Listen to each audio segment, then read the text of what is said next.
Les marques qu'on repositionne, qu'on rebrand, en moyenne, elles font 40% de croissance.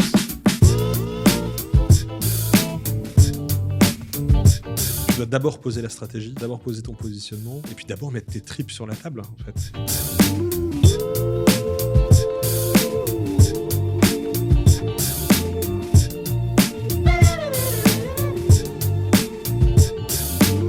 Est-ce qu'on serait pas parti, Vianney?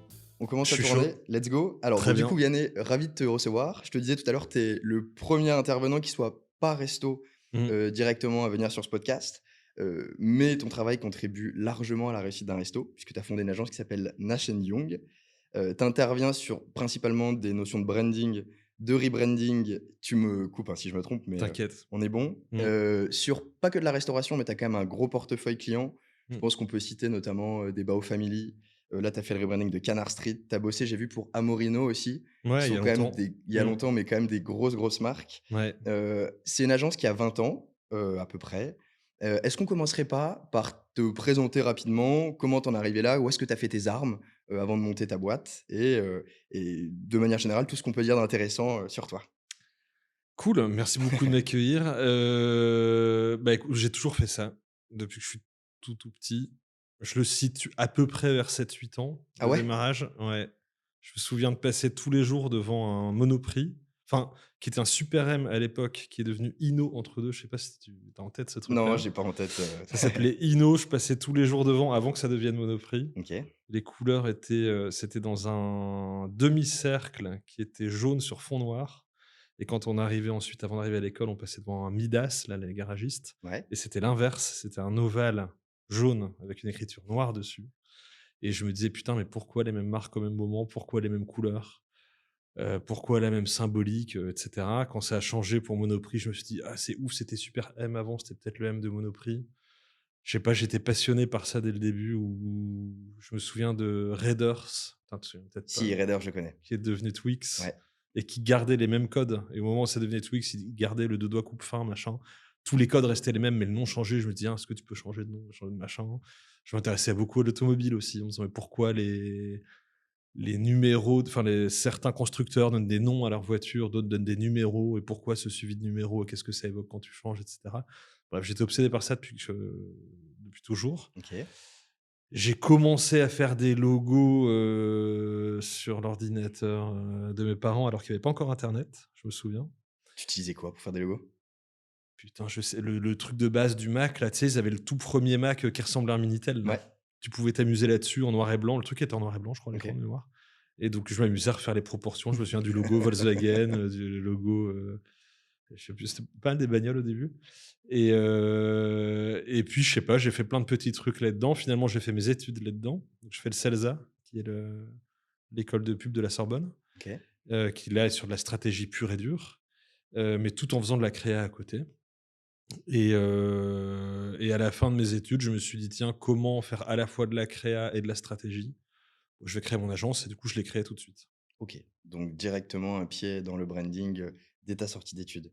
Ouais, très tôt, et surtout avec des gens qui m'ont fait confiance, parce que je me souviens d'avoir sorti, quand j'ai sorti le premier logo du truc, c'était même plus longtemps que ça, c'était en 2003, je crois, de mémoire. Mes parents m'ont tout de suite dit: «Putain, c'est ouf», ma copine m'a tout de suite dit: «C'est ouf», qui est ma femme aujourd'hui et qui je suis toujours. Mmh. Hem, et quand j'ai commencé le CELSA, je leur ai dit: «Il faut que je fasse les 2 à la fois, sinon ça va pas aller. Il faut que je fasse l'école et que j'étudie, et cetera, et en même temps que je monte l'agence et que je passe toutes mes soirées à créer l'agence». Ils m'ont dit que j'y arriverais pas. J'ai insisté, j'ai dit: «Si, j'y arriverai». Ils m'ont dit: «Non». J'ai dit: «Si». Ils m'ont dit: «Non». Ils m'ont dit: «OK, choisissez entre la Sorbonne et votre projet», et j'ai dit: «Bah, je veux faire mon projet, donc si vous me demandez, je choisis mon projet», OK. et ils m'ont dit: «Super, super réponse, go, tu vas réussir à faire les 2».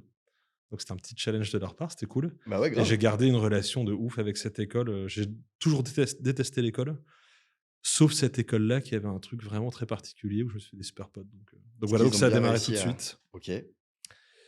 et puis, donc j'ai arrêté de faire des logos au bout de quelques années, mais j'ai longtemps fait de la créa, ce que plein de gens savent pas à l'agence ou découvrent, tard.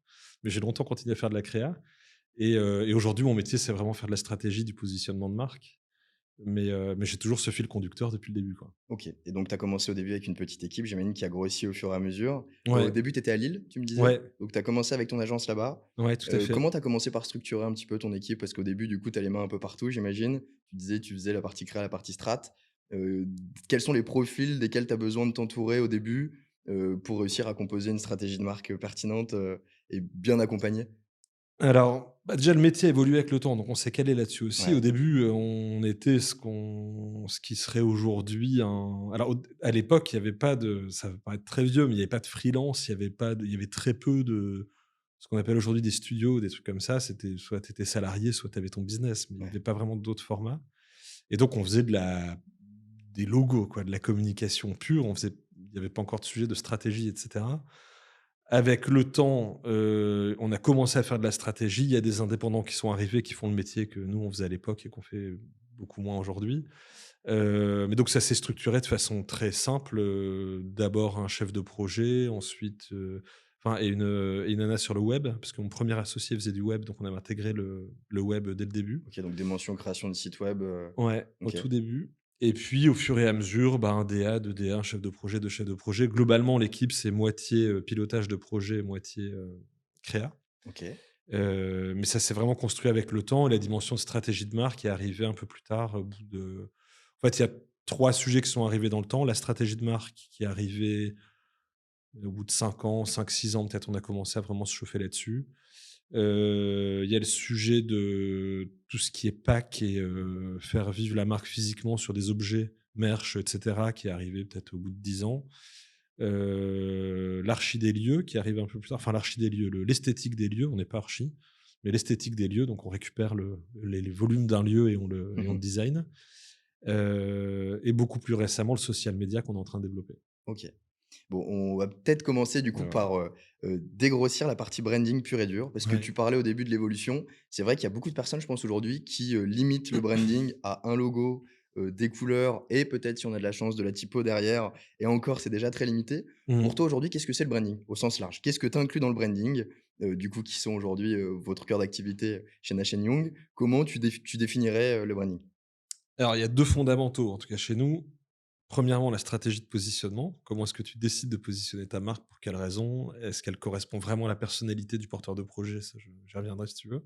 Vachement important chez nous. Ouais, Et deuxièmement, en faire la marque la plus sexy du monde, donc la partie la plus esthétique, rédactionnelle, et cetera. On a toujours besoin des 2 parce que si on fait que de la stratégie, bon, ça reste assez abstrait, et si on fait que de l'esthétique, c'est un truc que tu lances en l'air, tu sais pas comment ça retombe, ouais. tu sais pas si ça a marché ou pas. Le pire presque, c'est quand ça marche très bien au début, mais tu sais pas pour quelle raison stratégique et donc ça peut risquer de retomber aussi vite. Donc on fait vraiment les 2 et le sujet, s'il fallait distinguer le graphisme du branding, c'est que le branding, tu travailles vraiment tous les points de contact entre la marque et le client, avec nous un mot d'ordre qu'on s'impose en interne qui est tout simple, mais c'est pas de temps mort, pas d'angle mort. OK. Donc à partir du moment où la personne commence à rentrer en contact avec la marque, tu dois avoir un enchaînement de points de contact qui ne doit pas s'interrompre et la personne ne peut plus sortir du truc, non, si on fait bien notre boulot. Et pas d'angle mort, c'est qu'à partir du moment où elle est en contact avec plutôt dans le lieu physique pour le coup, elle peut faire 4 fois le tour d'elle-même. Elle sera toujours en contact avec la marque, on va toujours lui raconter un truc, on va toujours l'emmener plus loin dans l'expérience. Ça, c'est vraiment le branding, c'est le fait d'emmener le client dans une marque globale et tellement globale que ça inclut la dimension de marque employeur. Qu'est-ce qu'on raconte aux équipes et aux salariés, pour quelles raisons? Extension de la marque employeur, tout ce qui est évidemment, fonds d'investissement ou faire du crowdfunding ou des machins, tu es un peu tu dans l'entre-deux entre le client final et les équipes elles-mêmes. Bref, tous les points de contact et dans toutes les dimensions, esthétique, rédac, mais même dans les matières qu'on met dans les lieux, les odeurs que ça dégage, est-ce qu'il y a des courants d'air qui se passent ou pas? Qu'est-ce que Ouais. ça raconte? Enfin bref, Donc c'est tout ce qui vraiment, construit ta marque. OK, donc c'est vraiment 360. Ouais. Aujourd'hui, c'est marrant parce que je pense que tu es la personne parfaite pour avoir vu les évolutions du coup au fil du temps. Je sais que les quelques restaurateurs que j'ai accueillis ici, sont plutôt des restaurateurs du 2.0, je dirais, qui ont grandi avec les réseaux sociaux, qui sont des Mmh. marques assez récentes et généralement, ils évoquent le fait qu'aujourd'hui, l'expérience client, elle commence sur internet. Je pense que ça, tu as certainement dû le voir de plus en plus, entre, les premières marques d'il y a 20 ans qui avaient peut-être une approche, beaucoup plus, physiques. Quand quelqu'un passait devant, il fallait forcément attirer l'œil, alors qu'aujourd'hui, peut-être que c'est des pratiques qui sont complètement différentes. Est-ce que c'est quelque chose que tu as ressenti, toi, chez Nash& Young, ou c'est des pratiques que vous avez intégrées, et comment Ouais. concrètement, Ouais, ouais, c'est clair que c'est le cas. Alors, nous, on prend un peu de recul par rapport à ça. C'est clair que c'est le premier support aujourd'hui, le digital. Il y a pas de sujet là-dessus et le social, également. Hem, pour nous, le sujet dans la food, ce qu'on explique à nos clients, c'est que, alors ce que tu dis, on travaille pour pas mal de domaines différents déjà. La food est un gros sujet parce que quand on a eu quelques beaux succès là-dedans, bah, il y a du bouche à ouais, oreille qui se fait et forcément ça développe le business plus vite. Mais on travaille aussi pour la santé, pour la mode, pour des boîtes de conseil et cetera. Donc dans des domaines assez différents et on essaie de les enrichir les uns des autres, tu vois, de pratiques qui se font dans certains milieux et qui vont dans d'autres. ouais, Mais pour revenir sur la food, ce qu'on constate par rapport au point de contact, c'est que, heu, quand tu vas dans un resto, en couple, tu es jamais neutre, juste en train de manger et tu te barres ensuite. ouais. Tu es toujours en train de commenter. Soit tu commandes positivement en disant, «Putain, tu vu, on avait raison de venir, nin nin, ça fait longtemps qu'on attendait et cetera et tu vu, regarde comme c'est bon, nin nin, puis tu vu la meuf à l'accueil, elle est souriante Mmh. et puis les chiottes sont propres, ça veut dire quelque chose, nin nin nin». Soit l'inverse. Tu vois, on a attendu pour rien, c'est naze. Franchement, c'est pas si bon, ça a pas l'air d'être tout à fait maison et cetera. Puis la meuf à l'accueil, elle tire la gueule et puis, les chiottes sont pas propres et les chiottes pas propres, ça veut dire quelque chose et gna gna. Mais tu jamais neutre. Tu jamais Ouais, juste en train de manger et de te barrer. Donc le sujet sur la marque, il est un de faire comprendre de très loin, du plus loin possible, donc sur le digital, qui on est exactement. C'est quoi précisément ce concept et que les gens n'aient pas de doute par rapport à ça. Et une fois qu'ils commencent à rentrer en contact avec la marque, là, de rentrer dans cet enchaînement dont je te parlais, qui fait que, ils ont pas le temps de se poser de questions. Ils s'attendaient à rentrer dans un concept, psyché où tout va vite, tout va fort et tu intérêt, je sais pas, je pense à Brickhouse par exemple, ouais. qui est une marque qu'on a créée. Hem, tu C'est une très belle ce marque qu'on te d'ailleurs, hein. raconte ouais, c'est une super belle, aventure.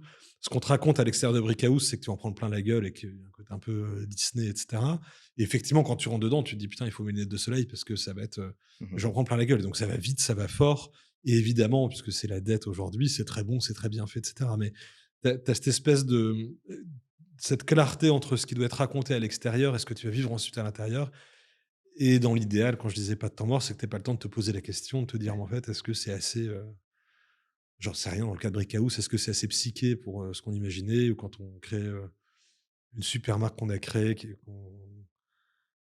reste vraiment un best chez nous, c'est La Famille. Je sais pas, Je vois très bien.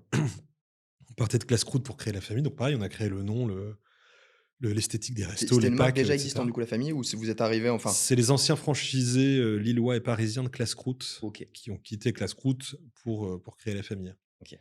Et mais les lieux de base sont restés les mêmes. Après, ils ont beaucoup redéveloppé, mais les lieux sont restés les mêmes. Mmh. Et tu vois que l'énergie qui est dans la famille, elle est complètement différente. Tu es dans un truc très apaisé, limite école de commerce, Mmh.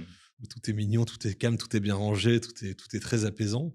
Et c'est le repas qu'il te faut quand dans ta journée de boulot, tu dis: «Je rêve de quoi?» Bah, d'un petit repas de famille et tout va bien et c'est parfait. Donc ça marche bien parce que le positionnement est clair. Ouais.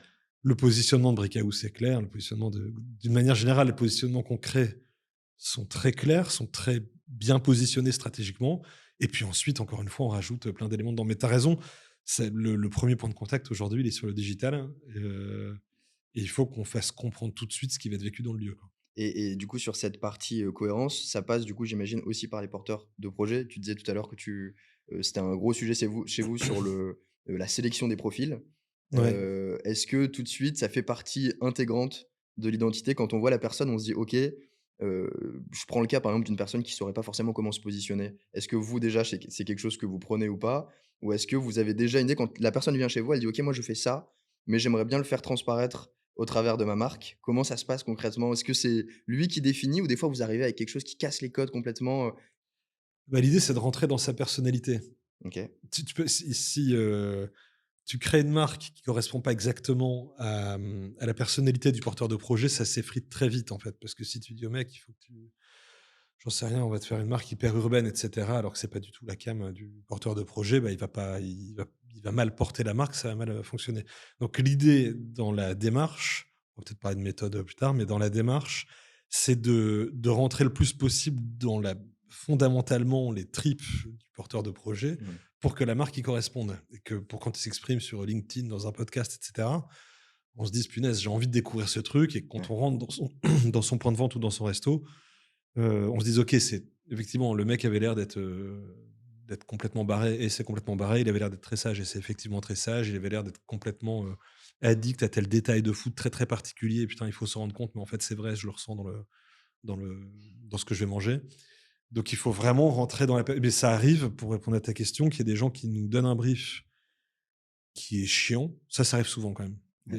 1 fois sur 2, on a des briefs qui sont faits, c'est horrible. Enfin, tu sais, c'est vraiment des poires. Tu as l'impression encore, la semaine dernière, j'ai vu un nouveau projet où je dis au gars: «Mais les 3 quarts de ton brief ne sert à rien, quoi. Ça Ouais. pourrait correspondre à 1000 autres marques, 1000 autres marques qui sont même pas dans la food». C'était encore un sujet de food. Et je lui dis: «Mais reste sur les éléments vraiment saillants, sur ce que tu as vraiment envie de faire et tout le reste, retire-le». Il dit: «Ouais, mais c'est important que les gens sachent que c'est de la qualité». Je fais: «Ah mais Tous les restaurants vont dire qu'ils font de s'en la bat les couilles». qualité, Ouais, ouais. forcément. Donc enfin, ça parmi d'autres éléments. Donc l'idée, c'est de vraiment rentrer dans la personnalité du porteur de projet. Je vois l'autre fois, c'était pour un truc, je peux pas rentrer trop dans le détail, mais dans le sport, Ouais. où les porteurs de projet disaient: «Il faut, rendre le sport accessible à tous», et cetera. Et cette espèce de rengaine de la grande district, tu as déjà entendu 250 000 Décathlon, fois, puis qui veut rien dire en ouais, plus, accessible à tous, ça veut rien dire. c'est clair. Et du coup, j'ai dû les travailler au corps, les réinterviewer plusieurs fois, et cetera, pour comprendre qu'en fait, les mecs, dans leur vie perso, il y avait pas un centimètre carré qui était inutile, tout était très rationalisé, ils étaient à fond dans tout, tout le temps, même dans leurs relations perso, et cetera, et que c'était ce muscle-là qu'il fallait qu'on mette dans la marque. Plutôt que de dire: «Regardez, on est gentil, on est mignon et puis, si tu es sportif, tu peux venir, si tu es pas sportif, tu peux ne pas venir ou tu peux venir quand même, mais t'inquiète, on t'accueille, mais on t'accueille pas». Ah putain, ça ressemble plus à rien, en fait. Il faut Et donc à un moment, l'un des fondateurs, je lui ai dit: «Mais mec, moi qui suis très peu sportif», je lui ai dit: «Mais est-ce que ça te ferait kiffer qu'on passe ensemble une soirée à boire des bières ensemble dans ta salle de sport?» Il me dit: «Ouais». Bah non, en fait, ça te ferait chier, dis-le. C'est pas grave, tu vois? Je m'en fous, en fait. Mais il faut pas que dans la marque, on fasse croire que vous serez content d'accueillir des gens qui aiment pas le sport, en fait, enfin, ou qui ont pas Ouais. d'affect avec ça. Il faut que ce soit une marque de sportif, du coup, pour de vrai. Donc voilà, l'idée, c'est de rentrer vraiment dans le fond du sujet, de connecter ça avec des tendances beaucoup plus globales parce qu'on se documente énormément, on lit beaucoup, beaucoup d'analyses, on lit les journaux papier tous les jours. Toutes les études sociaux, et cetera, on se gave de tout ça tout le temps. On connecte tout ce fond, qui est indispensable avec la matière du client et là, on est capable de dire: «OK, il faut se positionner sur OK. tel ou tel créneau». Ah, tu anticipes un petit peu ce que j'allais te poser comme question justement sur les inspirations. Comment est-ce que, tu trouves des inspi? Parce que tu vois, typiquement aujourd'hui, dans la resto, je crois que depuis quelques années, les tendances sont quand même inversées en termes de quantité de chaînes par rapport aux quantités d'établissements et petite quantité de chaînes. Il y a de plus Ouais. en plus de marques, qui cantonnent, plusieurs établissements. Comment est-ce qu'aujourd'hui on fait pour, tu vois, je prends un exemple bête et méchant, mais les restaurants italiens, il y en a des nouveaux qui ouvrent tous les jours, tous les jours, tous les jours. Comment est-ce qu'on fait pour partir, de quelque chose que tout le monde connaît? Tu vois, je vais te faire une analogie bête, mais je sais pas, je vais dans un restaurant italien, aujourd'hui, ça me paraît très normal d'avoir des serveurs qui parlent italien, de Pizza manger des pizzas napolitaine. napolitaines exactement. Mmh. Comment est-ce qu'on fait pour partir de ça et de se dire: «OK, bah, je vais faire un branding qui cartonne et en fait, mine de rien, cette marque-là, elle va se différencier de toutes les autres, alors que fondamentalement, elle a un produit qui est le même et un service qui est le même que» Ouais, alors c'est vachement intéressant. Excuse-moi. ouais, t'inquiète. Tu arrives à retirer ça.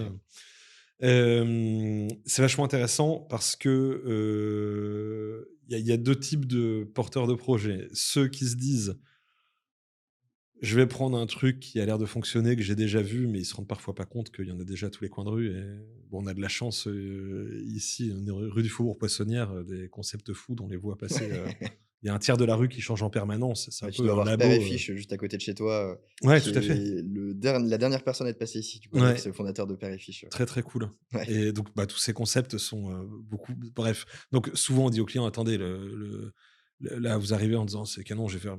Bon, on est quand même plus aujourd'hui des gens qui arrivent en disant: «Je vais faire une pizza napolitaine», ça n'arrive plus parce que Mais tu me normalement, ils sont burrata, au ça va courant être qu'il y a déjà du incroyable. monde. Mais parfois, ils se rendent pas trop compte, quand même. Ça, c'est un premier sujet.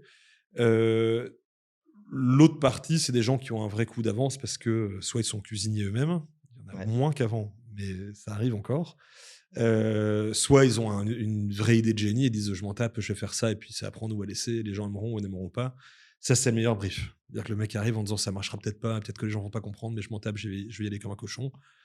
Là, tu sais que la marque va cartonner parce qu'ils sont tellement sûrs de leur coup Ouais. qu'il y a juste à bien faire notre travail et ça fonctionne.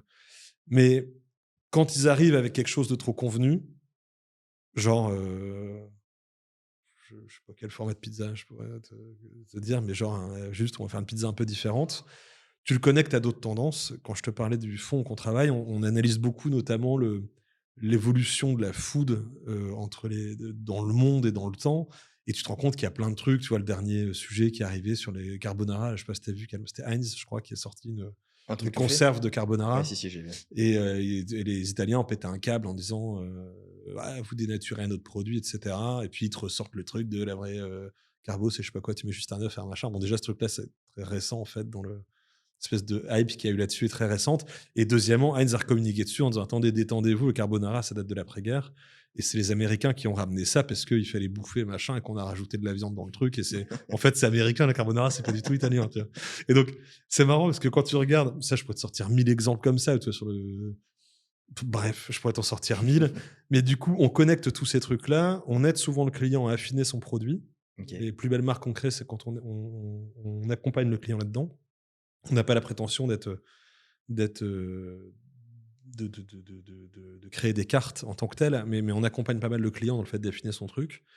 Donc oui, créer une marque avec un produit qui est trop facile et que tout le monde connaît déjà, bah, le seul moyen, c'est d'avoir énormément de pognon, Ouais. pour inonder le marché, pour être, plus fort que les autres.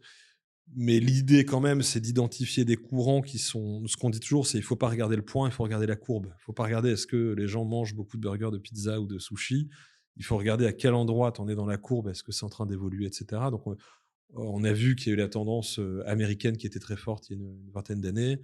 Ouais. Il Tout le sujet de l'Italie qui a été assez fort. Il y a l'Asie qui a commencé à monter il y a une quinzaine d'années, qui est en train d'accélérer fort.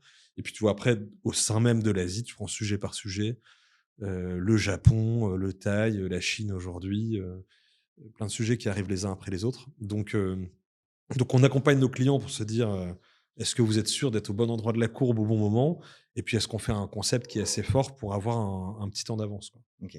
Parce que Et c'est une grosse angoisse chez eux, bah, ouais, d'être soit forcément. trop en avance, soit trop en retard et dès qu'ils sont pas à Paris, d'être trop parisiens. Alors ça, c'est un truc de ouf. Ouais. Dès qu'ils sont notamment les 3 par ordre de grandeur, mais le plus gros de notre business de loin est à Paris, ensuite Lille et ensuite Lyon. Bah, à Lille et à Lyon, dans les 2 cas, dès que tu crées une marque, attention, faites surtout pas un truc trop parisien parce que les gens vont pas comprendre. Ouais, je comprends complètement. Calmez-vous, les gens comprennent.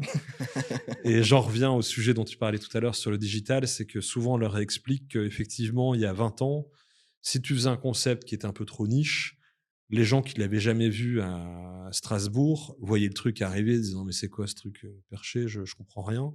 On dit aujourd'hui, le mec qui habite dans une ville un peu plus éloignée, à Nantes ou je ne sais où, qui est jamais allé à Paris, même si bon, Nantes est un mauvais exemple parce que pour le coup c'est très connecté comme Ouais. ville, mais il a quand même vu sur les réseaux sociaux, il a vu passer tous les trucs sur Instagram et cetera ou sur Pinterest pour dans d'autres métiers.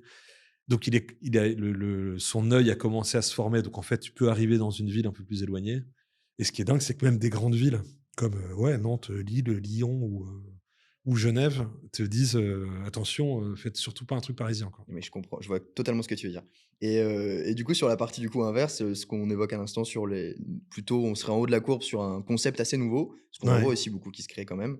Comment cette fois-ci, est-ce que soit c'est des choses que tu prends ou tu attends quand même qu'une marque soit bien instaurée ou ait déjà un peu de comment dire? Un positionnement qui soit clair?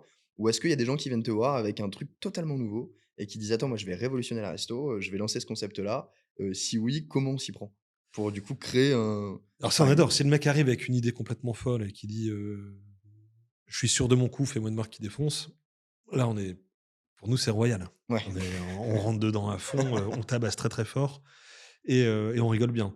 Le pire, c'est quand les gens arrivent vraiment le pire, je ne veux pas être caricatural, mais c'est la personne qui arrive en disant, «J'ai fait un voyage aux États-Unis, pendant 2 semaines où je suis allé, à Bali pendant 2 semaines et j'ai une idée de concept».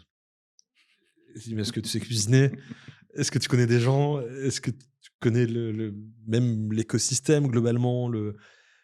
Le et ils arrivent et non, en fait. Et tu sens qu'ils arrivent, ils pourraient créer un concept de food, comme créer une franchise dans l'automobile ou j'en sais rien, ce serait pareil.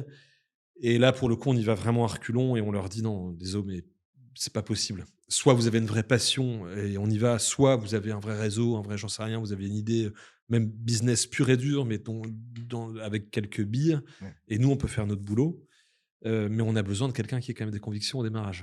Ouais, puis il On faut peut un pas partir bon, de pas un product market fit, mais un person project fit, pour ouais, que ça se ressente dans la marque ouais, forcément, ouais. tout à fait. OK. Tu peux pas juste être sur un truc de vague opportunité parce que le mec a vu un reportage sur M6, hein, un Ouais. dimanche soir, et il se dit, 5 heures du «Génial». Inside, j'ai vu, c'est bon, c'est Ouais, c'est parti. bon, j'y vais, j'ai mis 3 sous de côté et je vais faire mon truc.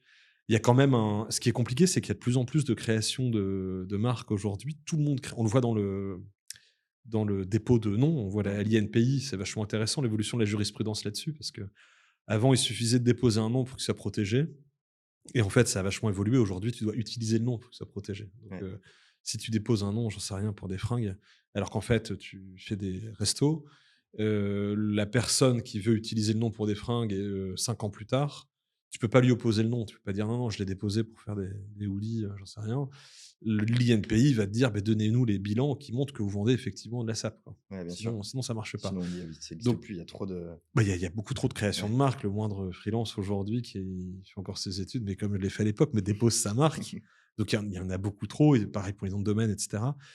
Et donc il y a quand même une inflation énorme là-dessus sur la création de concepts et nous, souvent, pour revenir sur ta question, quand les clients arrivent avec un projet un peu trop tôt, on leur dit: «Attendez que le projet soit plus mûr». Là, on est en train de lancer une nouvelle chaîne de resto, franco-marocain au Canada. C'est OK, un peu particulier. c'est énorme. Ouais, c'est très cool et je me souviens des premières discussions qu'on a eu avec la nana qui était à fond dans son truc et qui dit, pour le coup, elle avait une idée qui était brillante et qui était précise et cetera, mais elle savait pas encore si les restos allaient faire 500 carrés, enfin, je parle d'espace client Ouais, ou 100 carrés.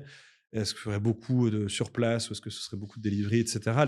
Elle était pas encore trop sûre de son truc et je lui ai dit: «Il faut que tu attendes d'être plus avancé dans ton projet parce que si on crée la marque aujourd'hui et que tu sais exactement quel format elle va prendre dans 6 mois seulement, entre 2 il y aura de la déperdition, tu auras déjà trop vu le truc et puis tu vas changer d'avis sur enfin, ça va il faut qu'on reste dans le muscle du du ouais, du bien du sûr. projet. Tu peux pas le créer avec trop de décalage et je me souviens que notamment, elle a un peu pas pété un câble, mais 2-3 fois, elle m'a rappelé en disant: «Bon là, ça y est, je suis sûr du format, mais je suis pas sûr est-ce que ce sera dans telle ou dans telle rue, mais ce sera, plutôt dans telle, ça va se passer de telle manière. Est-ce que ça y est, c'est assez précis pour toi?»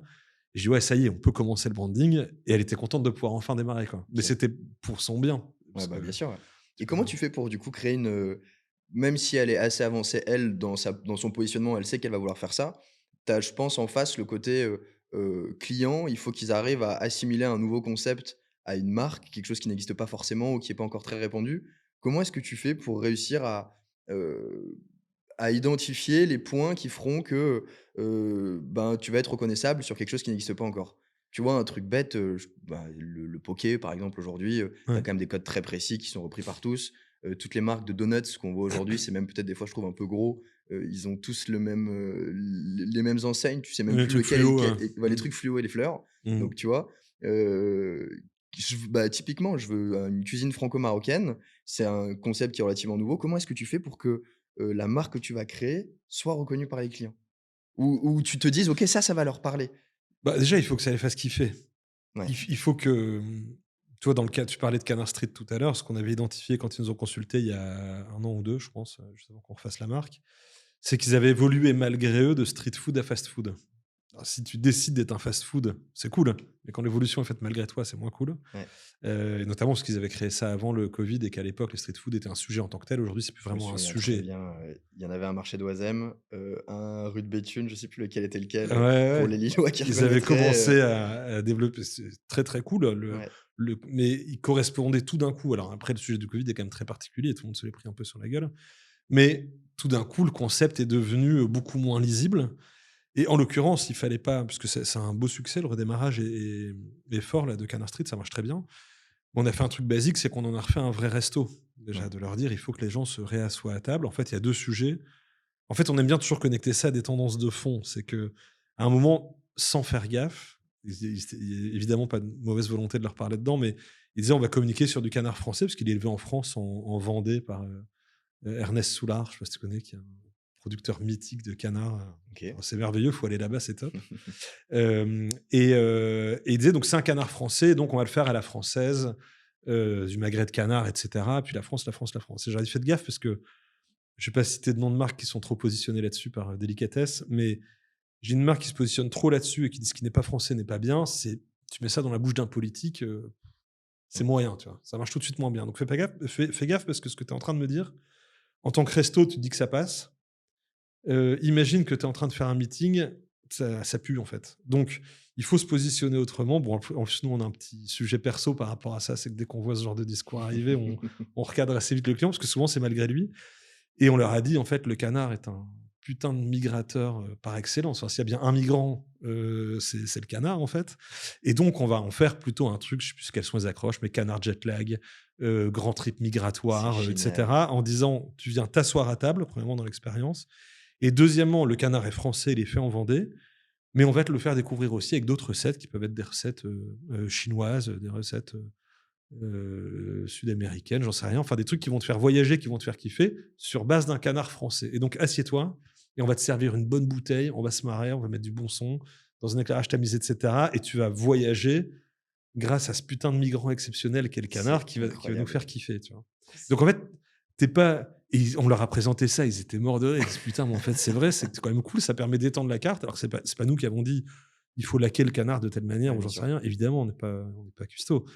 Mais on leur a dit ce positionnement-là peut être très très cool et que c'est ça une vraie marque en fait, c'est que tu penses aux fondamentaux du truc. Bon, en plus, il y a on assume ça dans notre cas, mais un message un peu politique sous-jacent qui passe, bah, tant mieux, quoi. Tu vois, tu passes devant une enseigne, il y a marqué grand trip migratoire, ça te fait marrer, et puis tu te dis, Ouais. en fait, c'est peut-être pas con. Et ça reste toujours plus drôle et plus accueillant que si c'est pas français, c'est pas bien, quoi. Ouais, Donc, c'est clair. euh, je sais plus quelle était ta question de base, hein. Non, c'était quand tu Mais crées une marque de zéro pour un produit qui est relativement nouveau. Comment est-ce que tu arrives à trouver ton marché et à faire en sorte que le nouveau produit soit identifié par ce nouveau marché? bah, en mixant tous ces trucs-là. Ouais. C'est vraiment, effectivement sur l'Asie, tu parlais du poké à l'instant, sur l'Asie, il y a énormément de choses qui se créent en ce moment. Mais, le sujet qu'on se donne en interne dans les briefs et auprès de l'équipe à chaque fois, c'est, qu'est-ce qu'on apporte de nouveau dans la marque, soit en termes de produits, soit en termes d'expérience? On le connecte à quoi d'autre, en fait? Ouais. Les gens arrivent en disant: «Je veux faire, le meilleur concept de poké qui ait jamais existé». Tu le connectes à quoi d'autre d'un point de vue, culturel, expérientiel? Musical, esthétique, et cetera, qui fait que tu vas être transporté dans un univers différent et pas uniquement bêtement sur, bon, à quoi ça ressemble le poké? On va faire un benchmark sur, je déteste d'ailleurs ce truc de benchmark, mais même, tu vois, d'aller, pomper, ce qui se fait sur des Beyoncé, sur Instagram ou sur je ne sais Ouais. où, en disant: «Bah, comme un poké, ça ressemble à ça, je te fais ça, quoi». Mais tu vois, ce qui est fou, c'est que je pense ça, c'est ce que, beaucoup de personnes font. Tu vois, moi, par défaut, ce serait la logique que j'aurais eue, c'est-à-dire de me dire: «OK, qu'est-ce qui se fait dans cet univers-là?» F je vais faire un mood board. Donc, par essence, je vais reprendre des trucs qui sont déjà existants, exactement comme tu pourrais le faire avec de l'archi, par exemple, ou du web design ou autre, Mmh. et me dire: «Bah, je vais prendre chacune des composantes et je vais partir de ça». Alors qu'en fait, c'est fondamentalement différent. Bah, 2 choses par rapport à ça. Premièrement, c'est dire que tu es déjà à la fin de la courbe. Si tu fais ce qui existe déjà, Ouais, heu, très compliqué d'émerger. Deuxièmement, nous, une marque, on facture ça en moyenne autour de 40 000 €. Il y a des freelances qui, enfin, c'est pour la marque elle-même. Après, si tu fais les lieux, et cetera, ça monte, mais ou s'il faut créer le nom, c'est un prix en plus, et cetera. Mais on est quand même à 40 000 €, ce qui est pas rien, ce qui est le ouais, prix d'une bonne agence de branding. On est tout au même prix à peu près. Mais il y a des freelances qui font juste la partie esthétique, sans prétention, stratégique, et qui sont plutôt entre 5 et 10 000 €.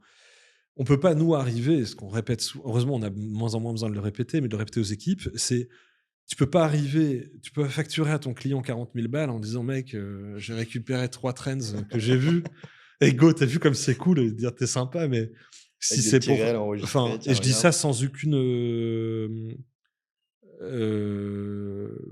sans que ça dégrade du tout la prestat d'un freelance, hein. Au Ouais. contraire, c'est que là, je vois, il y a un gros cabinet d'archi qui nous a consultés dernièrement, et qui nous a envoyé un mail là, ce week-end, en disant: «Bon, désolé, on n'a pas les moyens de revoir toute la stratégie maintenant, Et puis dans notre positionnement, ils sont en train de récupérer un cabinet historique qui passe à une génération suivante, quoi, en gros. Et ils disent on n'a pas les moyens de revoir la marque. Enfin, financièrement, c'est trop tôt. Et deuxièmement, sur la stratégie de qu'est-ce qu'on a envie de raconter de nouveau, on n'est même pas encore tout à fait clair. Ouais. Est-ce que, entre deux, il nous faut un nouveau logo? Est-ce que vous pouvez nous dire ce qu'on fait? Et je les ai envoyés vers deux freelances qui sont top, qui vont faire un logo qui va être très bien et qui n'ont pas la prétention de faire de la stratégie. C'est vachement important parce que, petite alerte à ceux qui Ouais. nous écoutent, qui nous regardent, mais il y a des agences qui arrivent en disant pour 15-20 000 balles, je te fais de la stratégie et de la brand. Et ça, il faut se barrer en courant, c'est pas vrai. C'est- Tu peux pas payer sérieusement des gens qui sont vraiment doués et qui prennent le temps de faire les choses bien en vendant une marque 15 000 balles. C'est Ouais, techniquement c'est clair. impossible. Donc, euh, partant de là, on peut pas ne pas réfléchir aux fondamentaux de la marque. C'est impossible. Ouais, bien sûr. Tu, tu, tu dois réfléchir à toutes les occurrences de type de consommation, et puis de tout ce qui se connecte. Enfin, il y a dans les restos typiquement, il y a plein de fois où on arrive et ils disent bon alors, on fait un état des lieux. Bon alors ça se pète la gueule pour telle raison. Enfin parce que les gens comprennent plus le produit. Et on arrive, on dit mais c'est quoi le machin qui traîne là sur le comptoir? Ça, faudra qu'on le range. Ouais, Eh c'est ben, je l'ai négatif. vécu chez je dirais pas qui, mais chez un nouveau client il y a quelques mois. Je dis bah range, je dis au gars qui est derrière, je dis bah range-le. Il dit, ouais non mais je le ferai. Je dis: «Putain, mais fais-le maintenant, il est 11h30, il y a des gens qui vont arriver». Je fais: «Ouais, non, mais je prends le truc, je dis: "Putain, je le mets où?"» Parce qu'en fait, tu j'ai l'éclairage, la blafard tout blanc là, horrible, qui fait que tu as pas envie de rester ici, en fait. «Ah, on s'est déjà dit qu'il fallait aller acheter des ampoules un peu plus warm, machin». Je «Putain, il y a un Castorama, je Facile ne à sais quoi, faire, au bout de ouais. la rue. Va chercher des ampoules». «Ah, j'irai». «Putain, vas-y maintenant là, vous êtes 3 derrière, il y en a un qui va chez Castorama, qui va chercher des ampoules, en fait». Donc en fait, il y a plein d'éléments. Tu peux pas arriver en disant: «Moi, alors on va vous faire un nouveau logo, ça va tout résoudre». C'est impossible. Tu dois réfléchir à tout un tas de sujets, j'en sais rien, un truc qu'on dit hyper souvent, ça me rend ouf de devoir le répéter en permanence, mais les gens qui disent: «Ah, au sol, on va mettre du bois». Bah, 9 fois sur 10, tu leur demandes, du bois. «Ah, il y a du Taché, stratifié, c'est comme du bois». Non, c'est pas vrai. Et donc on leur répète, le plastique, ça a une odeur de plastique, ça renvoie la lumière comme du plastique et ça a une sonorité plastique. Le bois, c'est une odeur de bois, ça renvoie le son comme du bois et c'est une je sais plus quel est 3 bref. Les 3 sujets sont importants et ça va se mêler à plein d'autres sujets. C'est-à-dire qu'entre la lumière que tu choisis, le fait de mettre d'autres belles matières, et cetera, tout va se cumuler à la fois visuellement, dans l'odeur et dans le son. Et à chaque fois, on leur explique pour, j'en sais rien, 50 mètres carrés là, parce que très souvent, c'était sur la petite surface en plus, ouais. c'est ça le plus drôle. Sur 50 mètres carrés, la client, bah, tu as 3 000 € d'écart entre un plastique et du bois, quoi. Est-ce que tu es sûr de vouloir économiser 3 000 balles pour flinguer l'expérience? Et cetera. Donc bref, tu peux pas négliger tous ces éléments-là. Je pourrais t'en parler pendant des heures, mais Ouais, bah, c'est très bien. c'est plein, plein, plein d'éléments en fait qu'il faut cumuler les uns aux autres sur le comportement des équipes, sur le point auquel la marque est revendicative ou pas sur les réseaux sociaux, et puis de correspondre vraiment, encore une fois, fondamentalement à la personnalité des dirigeants, quoi. Ouais. Hyper important. Et ça il y a un truc qui ressort beaucoup dans ce que tu dis, enfin, j'ai l'impression en tout cas, c'est que vous arrivez quand même vachement à remettre en cause le brief initial ou ce que la Ouais. personne pense vouloir faire. Et est-ce que ça arrive aussi que, bah, vous partiez alors j'imagine que vu le volume de travail et le champ d'action, c'est quand même peu possible que ça arrive, mais imaginons qu'on arrive en fin de process, donc on arrive quasiment au moment de délivrer le projet et que là, ils vous disent: «Mais attendez, ça va pas du tout» et qu'ils acceptent pas du tout ce que vous faites. Parce que j'ai l'impression que c'est des trucs qu'on entend plus. Alors, c'est plutôt du côté, je pense, des freelances et des agences qui sont très axées soit logo, soit typo, soit, autre, où souvent ils disent, bah, tu vois de temps en temps les mecs qui t'expliquent qu'ils vont livrer un logo et qu'en fait à la fin, entre ce que eux ont livré qui était pour eux la meilleure version et toutes les modifs qu'ils ont eu à faire, ils arrivent sur un truc qui est vraiment pas cool. Est-ce que Mmh. toi, c'est des trucs qui t'arrivent? Genre un client qui te remet complètement en cause ce que tu lui proposes et comment on arbitre du coup? Ouais, ça arrive. Alors stratégique enfin, on arrive à s'en prémunir par la stratégie. Parce que comme, on sait pourquoi on fait les choses, je te parlais de la famille à l'instant, je me souviens de quand on leur a parlé du nom, on était en voiture avec eux, dans une voiture de sport, on était dans une Porsche qui roulait assez vite et on leur dit mais je me souviens, on gueule comme ça dans la voiture et on dit, «Les gars, vos valeurs, c'est des valeurs de famille, ça s'appellera la famille». Je fais: «Ouais!» et on était en train de juste de rouler comme ça en bagnole, où on se marrait à écouter le bruit du moteur et Et on dit, c'est des valeurs de famille. Ils se disent, ah mais ouais, putain, ça défend. Puis boum, on a tout déroulé très très vite. Donc normalement, et en fait, quand on réexplique le truc et qu'on dit quand les gens sont au bureau, machin, ce qui les rassure, c'est de manger un truc qu'ils connaissent Ouais. et qui pourrait se faire chez eux simplement, etc. En fait, fondamentalement, le nom en tant que tel, il marche très très bien pour de vrai. Mais euh, donc, comme il y a un fond stratégique, globalement, on arrive à pas mal se prémunir du fait de ne Ouais, pas se bah, ouais. comprendre. Quand ça arrive, si on a des interlocuteurs intelligents, ça se passe bien. On a eu le cas récemment sur Chérico. Je sais pas si tu vois qu'il y a une marque de chicorée qu'on vient de créer, enfin qu'on a créé il y a 1 an, 2 ans. Ouais, je l'ai vu passer sur ton site internet, mais je connaissais Ouais, pas la qui est en marque, train de bien. C'est les mecs qui avaient créé Galia qui ont créé OK, ça. je vois très bien par contre. Et c'est en train de pousser très très fort là. Et je me souviens d'un moment pendant l'évolution de la créa où vraiment on se comprenait pas en fait. On a fait des premières créas qui nous paraissaient très cool. On a évolué, eux, ils se sont beaucoup remis en question. Et là où je peux les comprendre, c'est pas facile parce qu'ils ont un premier gros succès avec Galia qu'ils ont fait à l'instinct, à fond. Et ils sont arrivés sur Chérico en disant bon, on va s'organiser un peu mieux, on va prendre une vraie agence, etc. Mais du coup, c'est flippant parce qu'ils ont pas construit Chérico de la même manière qu'ils ont créé Galia. Ouais. Donc tu te mets à leur place, tu te dis évidemment que ça crée plein de doutes. Tu vois. C'est-à-dire comme on construit pas les choses de la même manière. Et on a refait des créas différentes des premières parce que ça allait pas. Et à un moment, on s'est pas engueulé, mais vraiment, on s'est dit: «Putain, ça va pas, enfin, on n'y arrive pas, quoi». Et Mmh. je me souviens de mail où il disait: «Putain, les gars, est-ce qu'on va y arriver?» Puis calmement, on se dit: «Bon, bah, si ça tombe, faut pas continuer ensemble», enfin, j'en sais rien. Et on leur a dit: «Revenez à la première créa, en fait. Revenez aux premières pistes qu'on a créées, vous allez voir que ça défonce et ça va fumer». Et on est revenu à la marque Chérico telle qu'elle est sortie, c'est quasiment la toute première version qui a été faite.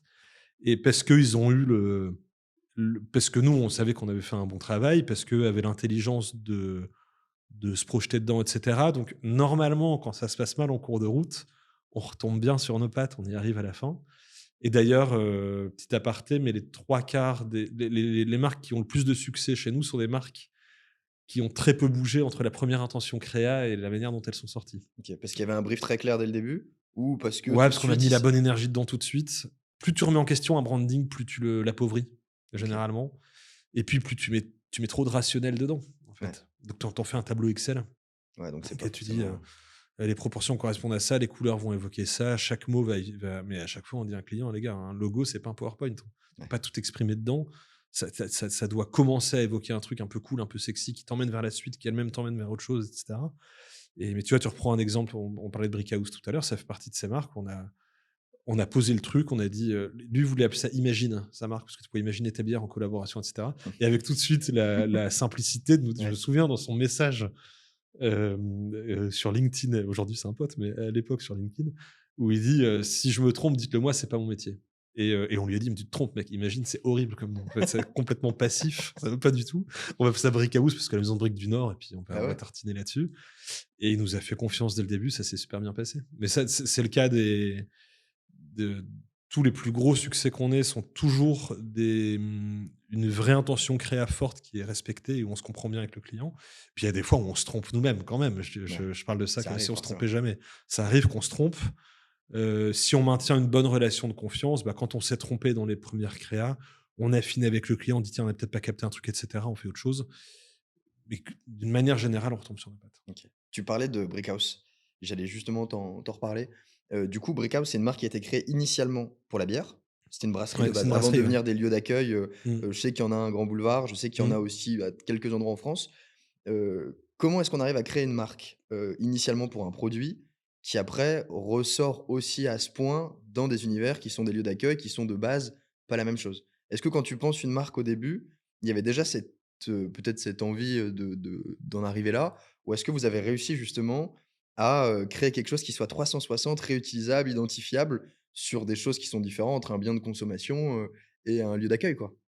Parce que c'est quelque chose, je trouve, qui Ouais. se ressent fort chez Brickhouse. Je co Le bah, L'unicité entre la ouais, brasserie, le carrément. ouais. Ouais, ouais, bah, alors, il y a quand même un truc, encore une fois, c'est un facteur, exogène quand je te parlais de toute la culture qu'on a. Il y a pas besoin d'avoir une très grande culture du sujet pour se rendre compte que tous les concepts, qui existaient à ce moment-là étaient tous ringards, quoi. Enfin, Dans la bière? ouais, Ouais, tu vois ce qu'on appelle les taprooms, donc le fait de pouvoir boire des bières dans le lieu de production, même si tous les restos Brickhouse sont pas des lieux dans lesquels la bière est brassée, mais quand même le principe d'une taproom, dans l'absolu, c'est pas pour, taper sur eux, mais dans l'absolu, tu prends les 3 brasseurs ou Brickhouse, tu es sur le même genre de produit. C'est-à-dire qu'ils font leur bière et ils font des restos dans lesquels tu peux boire les bières et Ouais. pourtant, les 2 marques n'ont rien à voir.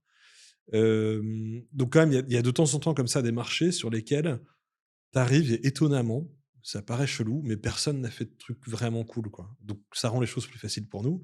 Hem, et après, il faut pas avoir peur d'aller loin, en fait, on n'a pas peur de la caricature. On trouve Ouais. ça plutôt cool, de se dire, tu vois je sais pas si tu vois le Fourgon, qui est une marque qu'on a Ouais. créée qui fait de la consigne.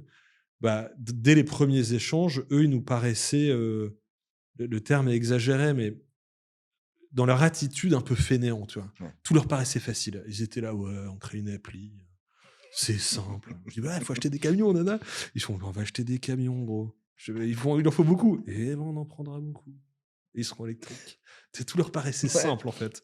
Et quand on leur a fait le compte rendu, on leur a dit: «Les gars, en fait, fondamentalement, vous êtes des branleurs dans», alors pas sur le fond, parce que je Ouais. doute bien pour avoir un succès pareil, c'est pas des fainéants. Mais ils avaient une attitude qui dégageait une forme de facilité, en fait. Et ça nous a tellement fait marrer, on leur a dit: «Mais en fait, si tu connectes ça au fait que le truc le plus chiant de la terre, c'est de porter un pack d'eau, que tu ailles, ici, dans ton Franprix, tu le remontes chez toi ou en région, tu vas dans un drive et tu sors le pack d'eau de ton coffre, dans tous les cas, c'est le truc le plus chiant de la terre. En plus, ça fait du bruit, tu sens que c'est pas écolo, enfin bref, c'est pourri, quoi». Et on leur a dit: «Du coup, la marque, on va pas la positionner sur l'écologie», alors que c'était leur demande à mort. Ouais. Et on leur a dit: «Surtout pas, parce que l'écologie, tout le monde en parle, hein. Donc on va pas avoir de succès avec ça, parce qu'on va passer pour un énième truc qui tente le coup de l'écologie, mais en fait, sur la consigne, il y a pas beaucoup de marques qui ont émergé». Enfin, ça reprend ton sujet sur Brickhouse, c'est le même, tu vois? C'est que sur la consigne, les marques sont chiantes, quoi. Ouais. Et donc on est arrivé en disant: «Surtout pas d'écologie, du service à fond, parce que vous êtes des branleurs». Donc on va être sur le service, parce que le truc le plus relou, c'est de porter un pack d'eau. Et donc la marque, elle va être très ronde, très roudoudou, très douce, très familiale. Un truc qui a marqué: «Tournée de boissons consignées». Bon, d'un air de dire: «On n'a pas le courage d'écrire un mot de plus». Quand on crée leurs produits, on fait une bière triple, on écrit bière forte, tu vois? Parce que bah les couilles. Et en fait, tout est sur la fainéantise. Et du coup, à la fin, tu as une marque et la couleur évoque pas mal la couleur de La Ouais. Poste, qui est le service à domicile par excellence et qui reste une marque très stylée, La Poste. Tu vois, les gens gardent une bonne image de La Poste de La Poste et pour des bonnes raisons, parce que c'est une marque qui se réinvente bien dans le temps. Les bureaux de poste se sont bien réinventés, les équipes se sont adaptées aux changements de ouf. Dans les campagnes et les machins, ils rendent plein de services qu'ils rendaient pas avant. Enfin, ça reste une super belle marque, en Ouais. fait. Donc, dans la rue, si un camion jaune qui passe, dans tous les cas, il rend service. C'est soit pour t'apporter un colis, soit pour t'apporter tes boissons, quoi. Et donc, pour en revenir à ce que tu disais, une fois que tu as défini ce truc-là, tu peux t'amuser à multiplier les points de contact qui vont dans le même sens et à suralimenter cette caricature. Tu dis: «Bah, on s'en fout, on est une marque de fainéants et c'est fondamentalement ça que vont acheter les gens pour se rendre compte par eux-mêmes qu'ils font une démarche écolo et que c'est trop cool d'être écolo, en fait». Et donc paradoxalement, on remplit beaucoup mieux notre objectif de rééduquer une partie de la consommation, là-dessus, en disant: «C'est une marque de fainéants», qu'en disant: «C'est une marque écolo». Tu Ouais. vois? Et après, bah, la caricature en question entre guillemets «de fainéantise», et ben, on assume de la tartiner dans le fait que, les livreurs soient stylés, soient hyper serviables. Enfin, c'est plein de points de détail, mais quand ils vont chez une personne qui peut moins bien se déplacer ou voilà, ils le captent tout de suite et ils disent: «Où est-ce que je vous mets la caisse? Attendez, je vais rentrer dans la cuisine, si ça vous dérange pas, je la mets au bon endroit pour pas que vous bougiez». Et si te le livre chez toi, qui est jeune et pimpant, ils disent: «Ouais, ça te dérange pas de m'aider, gros?» Et puis tu l'aides et puis tu es chaud et tout est bien fait, en fait, c'est cool. C'est tellement cool et comment ça, c'est Voilà. c'est vous, tous ces éléments de langage et cetera, qui le fournissez au client à la fin et qui, du coup, l'implémentent de manière concrète ou c'est des pistes que vous évoquez de manière stratégique? Bah, on l'aide à le concrétiser, quoi. OK. On C'est un ping-pong entre nous. On dit: «OK, si on partait sur, mais on est dur, par contre. Je me souviens du lancement du fourgon où Charles, le créateur, me dit: «Est-ce qu'on peut pas rajouter camion électrique sur les camions?» Et je lui ai dit: «Mec, mais dans 6 mois, tous les camions Chronopost seront électriques, donc ça n'a pas d'intérêt». Ouais. Mais c'est la seule concession qu'on leur ait fait. Donc si tu regardes les camions, il y a marqué C'est camion camion électrique. électrique, OK. On leur a fait la concession du truc, même si je maintiens que ça n'avait pas d'utilité, mais c'est pas grave. Mais donc on les accompagne dans le fait de rester assez radicaux sur le positionnement qui est choisi. Parce qu'encore une fois, tu as tellement de marques qui se créent, j'en reviens à l'inflation dont on parlait tout Ouais. à l'heure là-dessus, tu as tellement de bruit, tu as tellement de trucs dans tous les sens que si tu pas extrêmement précis sur ton positionnement et si tous tes points de contact ne rappellent pas en permanence ce que tu as voulu raconter, c'est la merde, en fait. Ouais, c'est clair. Donc, on impose à nos clients de ne pas se disperser, on leur impose de hiérarchiser très, très fortement leur discours et de dire: «Vous avez interdiction de dire 2 choses à la fois au début». Par exemple, dans leur cas, on leur dit: «Interdiction dans la marque de parler d'écologie». Après, carrément, en deuxième niveau de lecture à fond, dans les emails, sur Instagram, sur LinkedIn, et cetera. L'écologie, bouam, on y va à fond. Mais la marque en tant que telle n'est pas écolo. Et ça, c'est fondamental, hein. Cette Bah, tu règles hiérarchie, le fourgon, mais c'est du métier, c'est de la technique ça, pur et dur. Donc nos clients nous écoutent là-dessus, ils nous font confiance. Et après, non, on n'est pas derrière les livreurs tous les jours, on n'est pas derrière ouais, les bien sûr. serveurs dans les restos tous les jours. Même si on le fait de plus en plus quand même, de refaire des roadshows, de réanalyser les marques et dire: «Attendez, est-ce que ça se passe bien pour telle raison ou pas pour telle raison?» et tout. Mais mais on est assez dur auprès des porteurs de projets là-dessus, ouais. OK. Et tu parlais du fait qu'il y ait énormément de marques qui soient créées, que ce soit exponentiel. Je le mettrai en face d'un autre élément qui est la partie, réseaux sociaux. Tu disais que vous développez de plus en plus une brique, social media en ce moment. Mmh. Comment est-ce que ça a évolué avec le temps? Tu sais, je pense, bah, déjà, typiquement, l'implémentation des réseaux sociaux, il y a une quinzaine d'années. Au début, c'était un format photo, c'était que les gens qu'on connaissait, donc s'il y avait éventuellement un restaurant et encore, je pense que c'était plutôt du Facebook, on le suivait parce qu'on le connaissait. Ça a évolué, maintenant, on est passé au stade vidéo, on est passé au stade, vidéo avec un degré d'attention qui est de plus en plus faible parce qu'on Mmh. scrolle et cetera. Comment est-ce qu'aujourd'hui enfin, c'est quoi les grandes évolutions que tu as vues d'un point de vue marque pour réussir à toujours, bah, capter l'attention de ton client final et rester ancré? Alors, j'aurais du mal à en parler parce que je m'y connais très mal. OK. Moi, perso. La personne qu'on a recrutée là-dessus, Paul Rigol, hein, qui est un gars qui avait, une belle carrière chez Brainsonic avant et qui est arrivé comme head of social media chez nous il y a que quelques mois, il y a 6 mois, qui est en train de développer le truc très fort. Il faudrait refaire le podcast avec lui pour qu'il OK. puisse t'en parler parce que sinon je risque de dire de la merde. En tout cas, dans la manière dont nous on aborde les choses, on en fait le bras armé de la marque. C'est-à-dire que, quand il nous en parle, à peu près tous les jours, il nous redit: «Mais il s'agit pas juste de faire des trends ou des machins parce que c'est aussi court-termiste que de faire ce que tu disais tout à Ouais. l'heure, un logo juste où tu as pris les 2-3 trends pour le coup de esthétiquement à quoi ça ressemble et du coup tu fais exactement le même truc que tout le monde». Donc il faut réussir à se décaler et l'approche qu'on a sur le social media est exactement celle qu'on a sur les marques, c'est-à-dire de rentrer dans les fondamentaux du projet, de la personnalité du porteur, et cetera et de se dire à quoi ça doit ressembler par rapport à ça. Et notamment avec des opérations qu'on appelle des opérations, sociales chez nous, mais dans tous les sens du terme, c'est-à-dire des opérations qui sont physiques et qui emmènent sur le social media ou inversement. Heu, J'en sais rien, dernièrement là sur, PNY nous demandait de comment est-ce qu'on peut accélérer la fréquentation dans certains restos de région et on voyait par exemple qu'à Nantes, le resto était, pas assez plein le week-end, donc on a lancé le PNY comment on appelait ça? Le PNY Brunch Club, un truc comme ça, bref, avec, toute une communication là-dessus et puis avec sur Instagram, il est déjà 11 heures bande de fainéants, qu'est-ce que vous faites encore dans votre lit? Vous êtes en train de développer le meilleur brunch de votre vie chez PNY. Et donc, c'est des opérations qui sont à la fois de brand en tant que tel, ça c'est vraiment notre expertise de fond, on restera là-dessus, et qui sont toujours à la fois social média et social physique, enfin, qui se passent dans la vraie vie, quoi. L'interconnexion entre les 2, pas Ouais. rester que sur du digital, mais c'est marrant parce que, on entend de plus en plus, enfin, en tout cas, les personnes qu'on entend le plus, sur les réseaux sociaux qui vont dire qu'aujourd'hui, il faut faire du volume. C'est du consommable, le contenu qu'on a, donc faut pas chercher à trop se creuser la tête, et on va envoyer, un max de réels avec, des sujets, qu'on va pouvoir même réexploiter et cetera. Alors que Mmh. j'ai l'impression que la manière que tu as, toi, de l'amener est, en fait, fondamentalement différente. C'est-à-dire que c'est justement avec un sujet de profondeur, une marque cohérente, qui colle à son fondateur et qui finalement, donne une ligne éditoriale très précise, qu'on va réussir à créer du contenu, qui finalement garde l'attention sur le long terme et qui Bah, soit, ouais, vecteur de réussite, quoi. sinon c'est trop facile, il suffirait d'être riche, en fait. Ouais. Enfin, tu vois, s'il suffit de alors on sait que encore une fois, je veux faire gaffe à pas parler de choses que je connais pas assez bien, mais Paul nous réexpliquait l'autre fois que par exemple sur TikTok, il faut générer la déperdition est énorme, il faut générer énormément de volume pour un petit impact, ce qui est un peu moins le cas sur Instagram. Mais s'il suffisait de créer énormément de volume pour que son business cartonnait, ça se saurait. L'enjeu, en fait, c'est de savoir jusqu'où tu prends le risque d'un positionnement qui est clivant, en fait. Alors, je sais que moi, à titre perso, j'aime bien m'amuser avec ça. J'ai en horreur la grande distrie et le retail globalement, mais la grande distrie, l'industrie agroalimentaire. À titre perso, c'est un truc que vraiment je déteste. Et je m'amuse, moi, à titre perso, à prendre position là-dessus de plus en plus fermement, en leur disant d'aller se faire foutre et d'arrêter de raconter qu'ils vont offrir, je sais pas quoi, le machin en plus grand nombre. Hem, alors, c'est un micro-test perso, mais on se rend compte qu'en fait, il y a toujours un moment où les gens disent: «Ah, est-ce que tu vas pas trop loin? Ou est-ce que c'est pas un peu trop clivant? Est-ce que c'est pas un peu trop dangereux?» et cetera. Moi, je pense que si c'est bien proportionné, c'est ce qui permet de faire grandir une marque dans le temps. Bon alors l'exemple de Nash& Young est pas le bon parce qu'on reste une toute petite boîte, tu vois? On est une vingtaine de personnes. Alors la boîte existe depuis longtemps, ça on peut, se targuer de notre, Mmh. pérennité, mais on reste une petite entreprise. C'est pas comme si j'avais une agence de 200 000 personnes et je peux dire: «Regarde, c'est parce que je suis un peu clivant qu'on est 200 000». Donc c'est un exemple qu'il faut garder toute proportion gardée, mais quand même d'une manière générale, tu vois? C'est ce qu'on on a souvent entendu sur le référencement, c'est de se dire, si tu fais uniquement du référencement payant, bah, tu vas pas très loin, en fait. C'est-à-dire que tu fais que de l'acquisition de leads en disant, «Je paye chacun de mes consommateurs, mais au moment où j'arrête de payer, bah, j'ai rien créé sur le fond, quoi». Et donc il faut, mêler pareil, je m'y connais pas assez pour pouvoir en parler en détail, mais, il faut bien mêler, référencement naturel et référencement payant. Pour moi, c'est un peu la même chose sur les réseaux sociaux.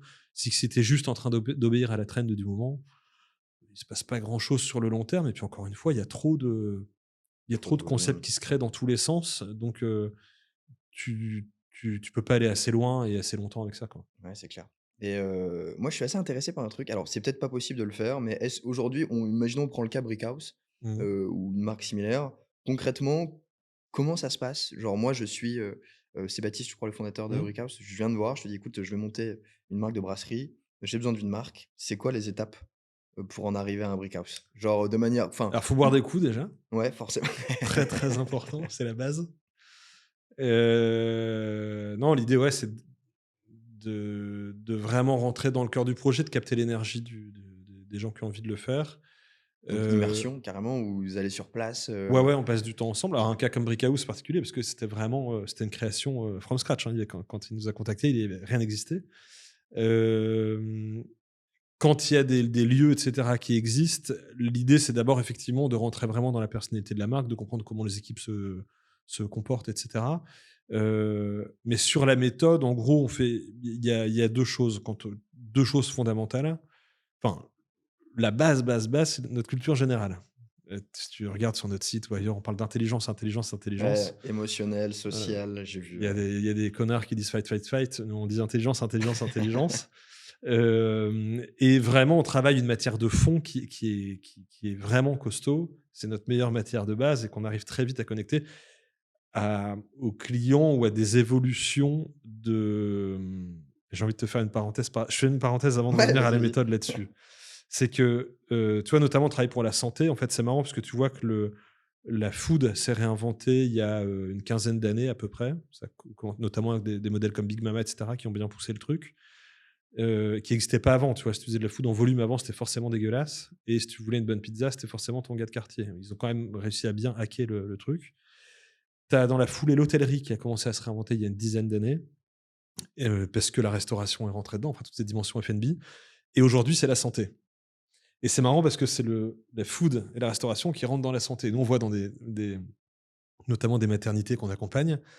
Tu vois que les nanas aujourd'hui, elles se déjà t le les réseaux sociaux sont vachement présents dans les maternités et que, la personne arrive en disant: «Bah, je sais que je vais, être suivie par un bon gynéco, un bon anesthésiste et cetera. Donc je veux connaître la qualité de la literie, savoir s'il y a du wifi, c'est quoi la qualité de la bouffe et évidemment qu'il me faut de la bouffe de qualité, mais tu le connectes encore à un autre sujet. Il ne s'agit pas de rentrer dans mon intimité, ce qui se comprend 10 000 fois. Donc, j'ai pas envie que vous rentriez dans la chambre au moment où je suis un peu déshabillé ou j'en sais rien. Enfin bref, que moi j'ai envie d'être toute seule ou toute seule avec mon bébé. Donc, le petit déj, je veux le prendre en dehors de la chambre avec un petit déj comme dans un hôtel où je peux sortir à l'heure que je veux et que quelqu'un puisse surveiller mon enfant 30 secondes le temps d'aller chercher mon déjeuner, quoi, à l'heure que j'ai envie.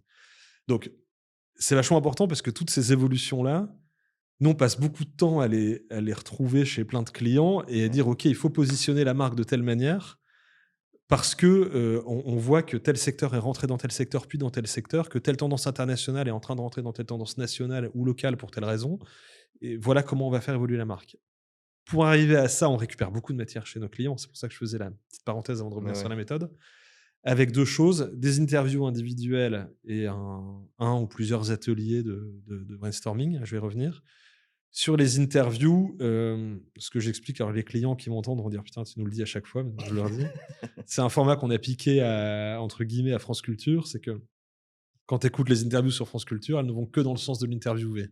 Jamais le journaliste ne ramène l'interviewé au sujet. Donc et ce que j'explique aux clients, c'est que moi, c'était au moment où Notre-Dame de Paris brûlait, donc il y a 5 ans. Ils interviewaient, c'était Jean Nouvel, je crois, de mémoire, en disant, «C'est quoi votre passion?» et cetera, et le mec part sur les tomates, quoi. Il est parti sur la bouffe. Et en fait, ils ont parlé de bouffe. Ils étaient bien. Et le lendemain, il était interviewé sur Europe 1 de mémoire. Et alors là, ça tabassait parce que, je sais pas quoi, est-ce que vous mettez du bois, du métal? Et tu entendais le mec qui était là: «Putain, mais je vais pas faire un cours de portance à la radio». Enfin, et je me suis dit: «Mais en fait, c'est ouf parce que si tu veux bien comprendre les gens, comprendre leurs trucs, faut les laisser dérouler, dérouler, dérouler, dérouler, dérouler dans le sens qu'ils veulent». Donc, pour la santé, par exemple, tu écoutes je sais pas, un gynéco pendant 1 heure qui va te parler d'un point hyper précis de son métier de gynéco. Toi, tu es là: «Ouais, tu comprends que dalle en plus». Enfin, mais tu l'écoutes à fond, tu rentres dans le truc. Un autre qui va te dire: «Ah, c'est formidable», enfin là, c'était sur un autre sujet, mais bref, moi, quand j'interviens à tel moment sur la résolution d'un cancer, bah, il y a le chirurgien plastique qui arrive en même temps pendant que la nana est endormie. On lui reconstruit son sein pendant qu'elle est encore endormie. Donc quand elle se réveille, elle a à nouveau, elle a pas le traumatisme d'avoir perdu Ouais. un sein entre 2 et cetera. Enfin bref, tu apprends 1 milliard de trucs comme ça qui sont passionnants, qui nous cultivent énormément. On récupère une matière, mais tu imagines même pas. Hem et En plus de ça, donc une série d'interviews individuelles, et puis il y a toujours quelqu'un qui part sur un truc très perso, hein, genre il parle de sa belle-mère pendant 1 heure. Je suis là: «Mec, c'est vrai que c'est chaud, elle a l'air d'être vraiment très, très relou ta belle-mère», et puis on en parle en fait. On fait ensuite un atelier, un ou plusieurs ateliers où on réunit l'ensemble de l'écosystème, tout ce qui va construire la marque. C'est-à-dire, le client final, un prescripteur, quelqu'un, pour reprendre le sujet des restos, quelqu'un qui est en cuisine, un fournisseur de poulet ou de pommes de terre ou de je sais pas quoi, heu un franchisé. Mais alors souvent quand on fait ça, c'est marrant parce qu'on a des franchisés qui sont multi-franchisés, donc c'est vachement intéressant. Tu vois, le mec, il arrive, pour, telle enseigne, et il dit: «Ah, je suis aussi franchisé pour un tel, un tel et un tel, et puis en plus j'ai commencé à monter mon concept perso pour telle raison». Donc c'est passionnant parce que tu mets tous ces gens-là Ouais, autour c'est de la hyper table, nourrissant. et là on brainstorm pendant une demi-journée en donnant des exemples de marques qui sont positionnées très précisément. Donc telle marque sur son produit à fond, telle marque sur son expérience à fond, telle marque sur ce qu'on appelle l'image prix à fond. Donc pas le prix en euros, mais le sentiment que donne le prix. Et on brainstorm sujet par sujet en disant: «Bah, dans notre cas, si on ne devait parler que d'image prix, est-ce qu'on serait, telle ou telle marque, et comment on se positionne par rapport à ça?» Et c'est vachement intéressant parce que quand on cumule la matière globale qu'on a nous sur le sujet, les interviews individuelles, hein, de tous les hors-sujets que ça permet, et l'atelier en question, là, on a une matière assez costaud et qui est assez indémontable, en fait, parce Ouais. que on mêle plein de trucs qui sont très, très différents. On dit au client: «Tiens, là, vous nous avez dit ça à tel moment, et là, vous êtes comporté de telle manière». «C'est quoi le rapport?» On dit: «C'est qu'en fait, entre ce comportement que vous avez eu et ce mot qui a été dit par quelqu'un d'autre à un autre moment, les 2 vont Complètement racontent pas la la même même chose. chose, en fait», et tu le reconnectes à l'époque, tu le reconnectes. Alors l'enjeu, c'est que l'époque évolue beaucoup plus vite qu'avant. Donc, je sais pas, tu aujourd'hui, bon, ça peut paraître facile de le dire comme ça, mais des enseignes qui ont des positionnements sur les États-Unis ou des trucs comme ça, bah, c'est des sujets qui sont plus glissants qu'avant. Tu peux pas Ouais. raconter la même chose en disant: «Ouais, on est US, on s'en fout».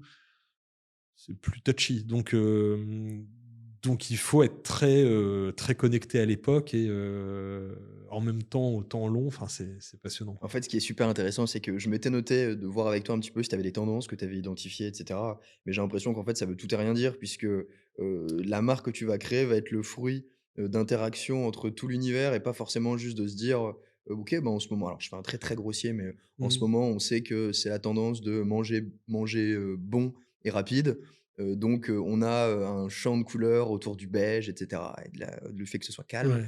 et on va arriver sur une marque alors qu'en fait, il y a pas vraiment de tendance dans le branding, j'ai l'impression. Ou alors tu en as quand même? Alors s'il y a quand même des tendances, il y a une époque où on faisait des marques qui étaient très, ce qu'on appelle le blending, donc le fait de faire des marques beaucoup plus, douces, avec des logos, juste typos, posés et cetera. Ça c'était tendance de fond quand même. En fait, ça a succédé à la crise de 2008 où tout le monde a flippé. C'est quand même une crise financière, majeure, et tout le monde a flippé. Donc tu regardes notamment toutes les marques de couture et cetera se Mmh. sont mises à avoir toutes le même logo, tu vois? À retirer tous les éléments un peu trop symboliques ou un peu trop rentre dedans. Les banques ont fait pareil au même moment, enfin tout le monde a fait un peu pareil. Et il y a une tendance aujourd'hui qui est beaucoup plus bold, globalement, plus urbaine, plus bold, plus, avec des marques qui s'expriment à fond, des gros visuels, des couleurs, plus contrastées et cetera. Ouais, genre un Bao, pour lequel tu as bossé Par exemple, récemment. alors Bao Family, c'est pas nous qui avons créé la marque. Ouais. On a juste, travaillé sur les levées de fonds, dernièrement, sur la communication des levées de fonds. Mais oui, c'est un cas typique de marque qui s'exprime, assez fortement. Hem mais avec un vrai fond. Tu vois, quand tu parles à Céline, notamment, ou à Billy, ils ont un vrai fond. Leur projet, enfin, je vais pas raconter tous leurs projets là maintenant, il faut les appeler.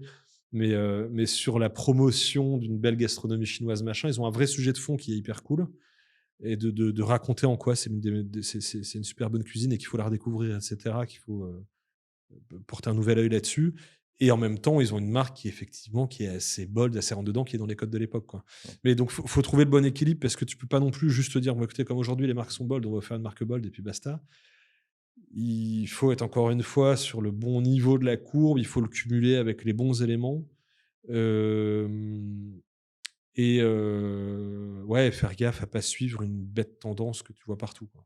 Ouais, ce que j'allais dire, du coup, vous êtes plutôt allé pas forcément à contre-courant, mais en tout cas, à pas trop vous inscrire, à rester, pieds et poings liés dans une tendance, qui va être reprise par la plupart des acteurs de la resto, pour justement réussir à Ouais. sortir avec quelque chose de novateur, sans pour autant être complètement en disgrâce par rapport à ce qui se fait, Ouais, encore une fois, il faut être dans son époque parce qu'il faut que les clients captent ce que tu as envie de raconter, il faut que ça corresponde à ce qu'ils aiment. Donc, quand parfois, il y a des clients qui disent: «Ah, faites pas un truc trop à la mode».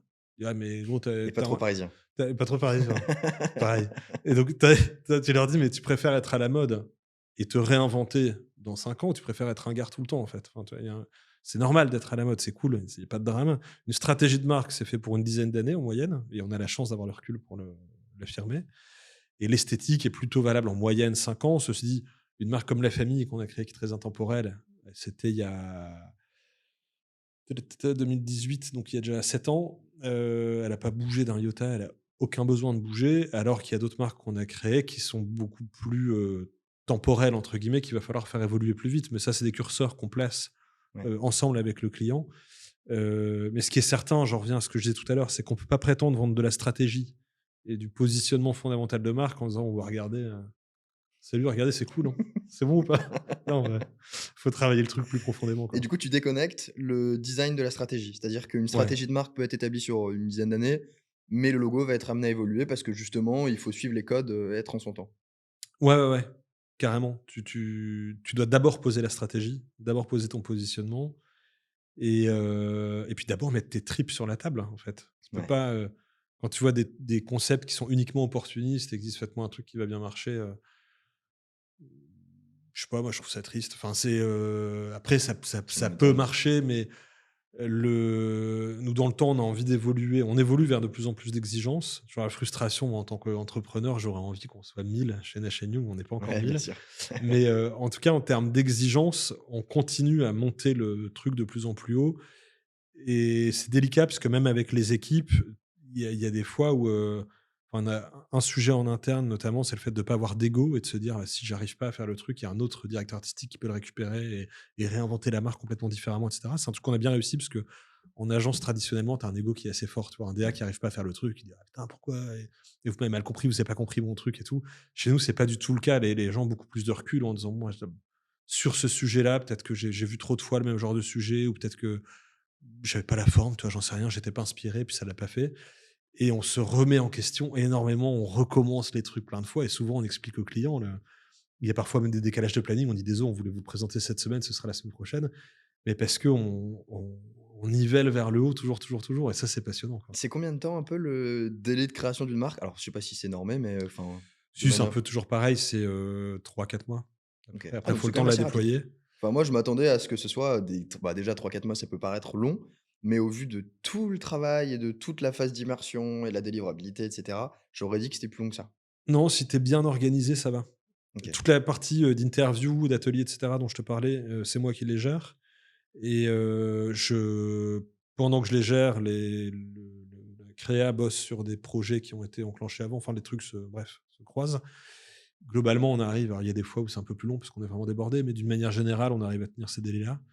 Et encore une fois, il faut rester dans le muscle et dans l'énergie intellectuelle et créative qui va bien. Si tu fais traîner un projet, trop longtemps, tu perds le muscle du truc. Ouais, je comprends complètement. Donc Ça, faut je faire pense que c'est un gaffe. truc de créatif pour le comprendre, à savoir que c'est pas, enfin, se Ouais. déconnecter. Ouais, je comprends complètement, ouais.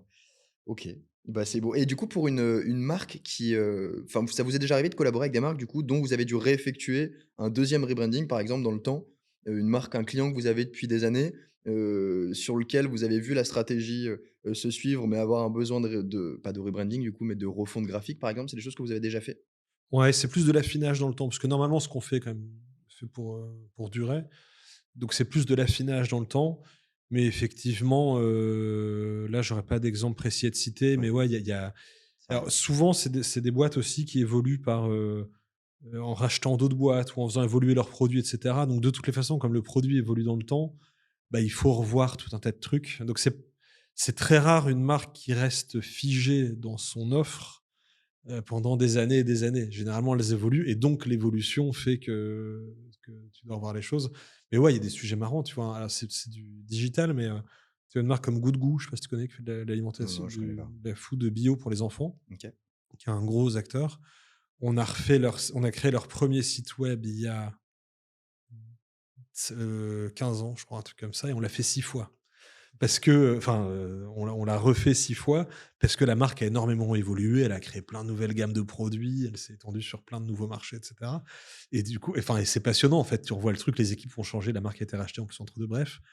Et du coup, c'est vachement intéressant parce que tu dois à chaque fois te reposer la question, tu dois le connecter à des nouveaux machins qui n'existaient pas avant, enfin, te connecter aux nouveaux usages du web, aux nouveaux usages sociaux, enfin, tout est le ce qui est cool, c'est que comme le monde évolue quand même très vite, c'est parfois flippant parce que tu te dis: «Putain, comment est-ce qu'on est sûr d'être dans le bon timing, sur le bon truc et tout?»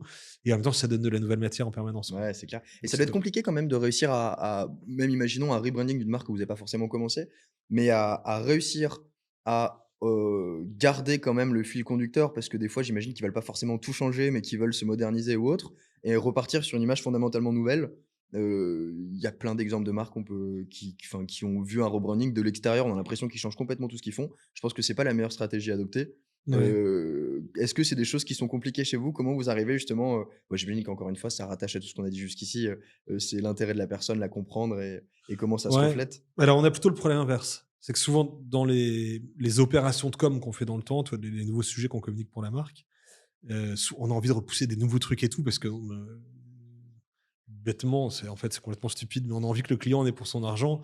Et on se dit: «Regarde, on a inventé un nouveau truc, on a fait des nouveaux machins». Enfin, il regarde, il dit: «Non, non, mais moi j'ai une marque qui me va très bien». Donc ce qu'il faut communiquer dans les opérations commerciales en tant que telles, ou les opérations sociales et cetera, il faut revenir à la marque et être moins innovant, tu vois? Ouais. Parce qu'on a peut-être, je sais pas, un peur du vide. Enfin, moi, ils se foutent toujours de ma gueule à l'agence, hein, quand je commande à manger au resto, je prends toujours 2 fois trop et 2 fois trop à boire et tu peur de manquer. Je sais pas, j'ai dû faire Ah, la ça ze fait peur du manque. j'ai Ça ouais, il y a une peur de manque, tu vois? Et donc pour les clients, c'est pareil: «Attends, est-ce qu'on peut faire un truc en plus? Et puis on va faire un shoot et on va faire un machin».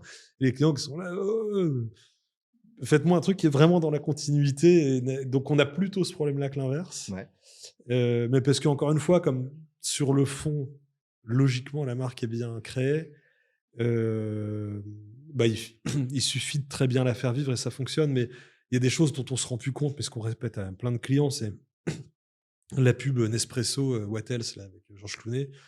Alors on regarde beaucoup moins la télé aujourd'hui, mais à l'époque, vous l'avez vu, mais genre 100 000 fois. Elle est passée pendant 3 ans sans changer, et avec le même What Else tout le temps que tu voyais 8 fois par jour, et tu t'es pas dit: «Tiens, elle passe trop, quoi». Donc en fait, une marque n'a pas besoin de se réinventer en permanence. Toi, quand tu ta marque à toi, tu as l'impression que tu la vois beaucoup, enfin, tu la vois beaucoup techniquement, donc tu te dis: «Est-ce qu'il faut pas changer, changer, changer?» La réalité, c'est que ton client, il la voit beaucoup moins souvent que toi. ouais. Donc il a plutôt besoin que tu lui rappelles en permanence et que tu remettes les mêmes codes et cetera, que tu repousses le truc, que tu t'adaptes à l'époque, que tu la fasses vivre, que tu mettes, encore une fois, du muscle et des convictions dedans en permanence parce que sinon tu te fais chier. Mais faut pas avoir peur de rester, bien sur ses appuis. Ouais, mais ça, je comprends parce que tu vois, pour le coup, bon, nous, on a une image de marque qui est faite par moi et qui, pour l'instant, est, très basique, mais je comprends totalement le côté, bah, nous, nos éléments concrets de marque, ils sont quand même relativement restreints. Ça va être le site internet, la com, les couleurs. Mmh. J'ai enfin, tous les ans, quasiment, j'ai envie de refaire parce que je me dis: «Putain, nous, tu vois, la couleur principale, c'est l'orange». On avait un E25-201 que j'ai encore en tête et je me dis: «Putain, mais en fait, celui-ci, il est un peu terne, ça fait basic fit, ça va pas du tout» et du C'est jour vrai au que ça fait lendemain, basic fit, ça mais fait ça fait Hermès aussi. ouais, c'est vrai, c'est vrai. Pour ce que tu veux. Et mais du coup, aller essayer de fouiller à la pipette, quel serait le meilleur et du coup, je dis: «Putain, mais en fait, c'est pas Non, mais mal, ça, mais c'est le bug, mec. si je change ça, je vais Mais il pou» faut pas prendre la pipette. Faut revoir ce qu'il faut. La pi surtout, on ne prend pas la Prends pas la pipette. pipette. Le sujet, si tu veux savoir le orange, c'est une couleur qui est cool parce que ce qu'évoque le plus l'orange, c'est le service. Et la notion d'accompagnement, etc., c'est ce que ça évoque le plus chez les gens. OK. Tu peux pas trop te gourer en ayant du orange dans ta marque, enfin, dans un cas comme le tien. Non, le sujet, en fait, tant qu'il n'y a pas de virage stratégique majeur, tant que tu as pas besoin de faire évoluer la marque sur le fond, sur la forme, tu peux mettre une typo un peu plus à la mode à un moment, mais il faut faire gaffe parce qu'en fait, c'est dangereux. C'est-à-dire qu'il vaut mieux avoir une image de marque qui commence à être un peu ringarde, mais qui est bien ancrée dans la tête des gens et qui bouge pas, plutôt que de la faire pivoter sans fondamentaux Ouais. stratégiques.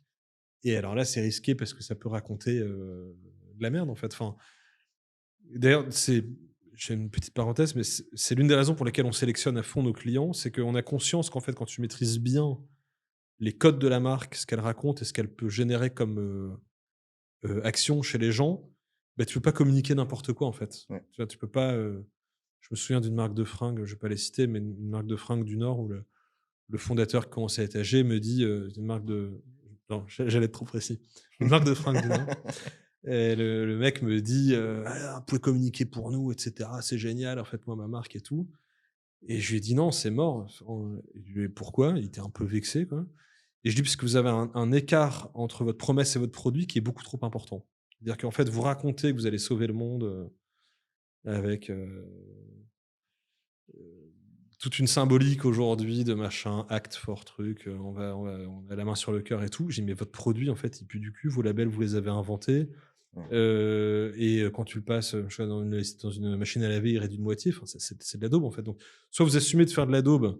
J'ai dit: «Mais dans l'absolu, on préférerait bosser pour Primark que pour vous», tu vois? Ouais. Au moins, ils revendiquent pas de faire de la qualité. Bon, on bosserait pas non plus pour Primark, pour être très clair, mais en tout cas, on préférerait parce que au moins, ils ont pas la prétention dans un truc de qualité et du coup, d'un point de vue c'est un peu cynique ce que je dis, mais d'un point de vue de la marque, du coup, ça fonctionne. Ouais. Quand tu vois des trucs, horribles comme, Action ou LD, s'ils fonctionnent ou Chine, s'ils fonctionnent, c'est parce qu'ils prétendent rien d'autre que de faire de la Ils daube sont et raccords puis avec basta, tu eux-mêmes, vois? Quand tu es dans un entre-deux, quand tu dis: «Regardez, je vais sauver le monde» et qu'en fait, ils font de la merde, là, stratégiquement, c'est catastrophique, en fait. Et donc tu as, pour revenir sur ton sujet, sur l'esthétique de ta marque, tant que ton esthétique et ta brand vraiment est raccord avec ce que tu fais fondamentalement, déjà l'essentiel est sauf, tu vois? Ouais. Et après quand tu opères un virage stratégique, tu te dis: «Je vais aller vers tel truc et tel machin». Est-ce que ça doit évoquer plus le conseil? Est-ce que ça doit évoquer plus l'opérationnel? Est-ce que, dans un cas comme le tien, ça doit évoquer le rendement pur et dur, ou le lead dans les restos et cetera? Et que tu te dis: «Non mais là, on j'en sais rien, tu vois, 2 sujets différents dans ton cas. Est-ce que ça doit évoquer de l'efficacité court-termiste immédiatement palpable ou est-ce que ça doit, évoquer plutôt une trend longue je veux créer, je sais plus qui que tu avais invité qui parlait d'institutions en disant: «C'est pas facile de recréer des insti». Avant les restos, c'était tout des institutions. Ouais. Aujourd'hui c'était peut-être, Ouais, Édouard, c'était non? Édouard. Ouais. Ouais. Et avant c'était des institutions, aujourd'hui c'est plus compliqué. Il a carrément raison. C'est-à-dire que mais le mettons dans un cas comme le tien, je dis: «Vas-y, bats les couilles, on va dire aux gens qu'avec notre action, on va leur permettre de créer des institutions du 21e siècle et que c'est parti». Bah, tu vas pas mettre les mêmes codes dans ta marque Ouais, pour bien dire sûr. que tu crées les institutions du futur, que si tu dis, «Go, go, go, go, go, faites du rendement déjà et puis on verra après si ça fait une institution ou pas», tu vois? Et tu peux pas tout raconter en même temps et voilà, donc la stratégie, c'est la base et puis ensuite tu Ça mets va en être ton place les fil codes et quand tu conducteur. le fais bien, bah, bizarrement, tu as des très bonnes performances de court terme. Les marques qu'on repositionne, qu'on rebrand, en moyenne, elles font 40 de croissance à périmètre constant. Tu gardes les mêmes restos, tu gardes les mêmes trucs, elles font 40 de croissance. Parce qu'en fait, on a tellement reprécisé le propos que, ça part tout de suite très fort, quoi. Ouais, ça m'étonne pas. Bah, je pense que le bon exemple, c'est celui qu'on évoquait tout à l'heure avec Canard Street, Mmh. qui ont été déconnectés de ce qu'ils voulaient de manière un peu, enfin, au-delà de leur fait, d'être axés côté street food, enfin, plutôt restauration rapide que street food, enfin, fast food Ouais, que street food. Et c'est vrai que ça se ressent tout de suite. Pour le coup, je l'ai vu, l'identité de Canard Street parce qu'ils sont clients chez nous et OK, on reprend souvent leur DA pour, enfin, la DA de nos clients pour, faire leur support et cetera qu'on leur met à disposition. Et c'est moi qui avais travaillé sur les designs de Canard Street et du coup, j'ai repris pas d'accord, mal d'éléments, le nouveau logo et cetera. Et on excellent. avait, avant le rebranding, déjà, comme client Canard Street. Donc Très j'ai eu bien. le Donc tu as delta vu entre la les 2. J'ai différence. vu la différence parce que les premiers visuels qu'on leur avait mis à dispo, donc ça devait être, ouais, il y a je sais même plus quand est-ce que c'était. C'était à Reims, Ouais. sur les anciennes couleurs, L'ancien format? Mmh. ouais, et le nouveau est très cool et c'est vrai que, tu vois, je m'étais pas rendu compte personnellement de ce décalage de street food vers le Ouais. fast-food, alors que là, ça se ressent tout de suite, c'est beaucoup plus quali, Ouais. heu, en sortant même de tout ce que tu as pu évoquer, sur, les oiseaux migratoires et cetera. De manière générale, ça se ressent qu'en termes de qualité, c'est bien mieux et du coup, j'imagine qu'évidemment, c'est parce que vous avez un fil conducteur qui est, Qui est très clair, quoi. net, très Mmh. clair Et puis parce qu'encore une fois, tu reviens aux fondamentaux, c'est que, les fondateurs de Canard Street, c'est des vrais mecs bien qui sont chauds et qui ont un vrai goût pour un putain de bon produit. Le truc leur a échappé un peu malgré eux, mais comme ça arrive très souvent, en fait. ouais. Donc l'intérêt, c'est qu'une fois que tu repositionnes des marques comme ça, hem, tu si tu mens pas encore une fois, si tu as pas un écart parce que si tu dis: «On fait le meilleur canard du monde avec la meilleure expérience», qu'en fait c'est un canard dégueulasse avec une expérience qui pue du Ouais. cul, ça marche pas. C'est pour ça qu'on est finalement notre boulot est assez facile parce qu'il nous suffit de sélectionner des clients qui sont des gens réglo, ce qui est le cas de tous nos clients. Alors il y a parfois certains qui passent entre les gouttes, mais d'une manière 99 de nos clients sont des gens qui sont réglo et la seule valeur d'ailleurs qu'on ait dans l'agence, c'est la notion de vérité. On n'a pas d'autre valeur. Quelqu'un qui ment est viré le jour même, il peut faire tous les prud'hommes du monde, il est viré. Et on refuse de mentir pour le compte de nos clients. Parce que à partir du moment où tu acceptes d'introduire le mensonge dans la marque, même si c'est parfois des gens ne font pas gaffe, c'est le truc, t'as qu'à le raconter comme ça. Et on dit non, surtout pas, parce que si on introduit le mensonge dans la marque, le client va se dire, mais attends, s'il m'a menti sur tel tout petit truc, c'est qu'il est capable de mentir sur bien d'autres trucs. Donc voilà, le succès des marques en question, il est lié à notre capacité à recentrer vachement la marque sur ses fondamentaux et sur ses bases, mais il est quand même à 50 lié, au moins, à la à au fond, aux tripes et à la vérité qui habite le porteur de projet en tant que tel, quoi. C'est génial. On a fait une belle boucle avec ce qu'on disait au début. Bon, je pense qu'on a évoqué pas mal de sujets sur tout ce que tu fais au quotidien. Le branding, c'était génial. Est-ce qu'il y a des petits sujets que tu voudrais évoquer où on n'a pas forcément, qu'on n'a pas abordé au cours de ce podcast? C'est pas une question piège, hein. C'est des petites apartés que tu pas eu le temps de faire ou autre. Hem, non, je m'en à titre perso, tu vois, j'ai 40 ans, donc je commence à me poser des questions, tu vois? J'ai toujours fait ce métier. Donc je me dis: «Mais est-ce que je suis suffisamment utile?» et cetera et c'est clair que vu l'évolution du contexte, global, ce qui est chaud et ce dont je me rends compte dernièrement, c'est qu'il y a énormément de gens qui, en fait, se documentent ou se renseignent très, très peu. Tu vois? Il y a des conversations où tu dis, j'ai encore eu beaucoup ce week-end, Heu, de dire, je sais plus, de dire, «Macron a fait tel truc» et les 2 personnes à qui je le disais qui me disent, «Oh putain, mais quel con» et je sais pas quoi. J'étais en mode: «Oh ça c'est bien lui, hein». Tu «Ouais, mais c'est dans tel contexte et par rapport à ce qui est en train de se passer en ce moment sur tel truc, je sais pas si tu vu que c'était chaud pour telle raison». «Ah, j'ai pas entendu parler». «Ah ouais, mais juge pas ce qu'est en train de faire le mec», enfin là je prends l'exemple de Macron, mais c'est, dans nos métiers, en fait, je me dis: «C'est chaud» parce que on a déjà la chance de sélectionner nos clients et de faire des très belles mains pour eux, de se dire quand les gens, vont manger chez l'un de nos clients, ils vont manger un bon produit qui est fait par quelqu'un de réglo et qui a pas envie de les arnaquer. Donc c'est cool parce que ça nous aide aussi à grandir parce que il y a un vrai fil conducteur. Les marques qu'on crée sont des marques fondamentalement saines, tu vois? Ouais. Et je me dis: «Comment aller plus loin?» Est-ce qu'il y a pas un moment, on a un enjeu même médiatique? Tu vois, tout le monde désolé, c'est un sujet un peu perso, mais tout le monde s'alarme de la disparition de C8 ou d'Energie 12. Moi, je m'en alarme pas du tout. Sur le fond, quand tu regardes la qualité du contenu, le point auquel ça abrutit les gens, on va dire: «Tu es dans une dictature parce que le truc disparaît», mais oui et non. Si c'est pour que les gens deviennent complètement cons en fait, Ouais. je regardais l'autre soir, putain, ça va te paraître chelou de regarder ça, mais sur LCI, de temps en temps, ils font des reportages plus longs. Là, ils faisaient un reportage justement sur le lien entre, Trump et Poutine, historiquement. Le reportage est passionnant, en fait. C'est un reportage d'1 heure comme ça entre 2 trucs d'infos et j'ai fait gaffe tout le long du reportage, il est très neutre, il est pas en mode pro, anti ou machin.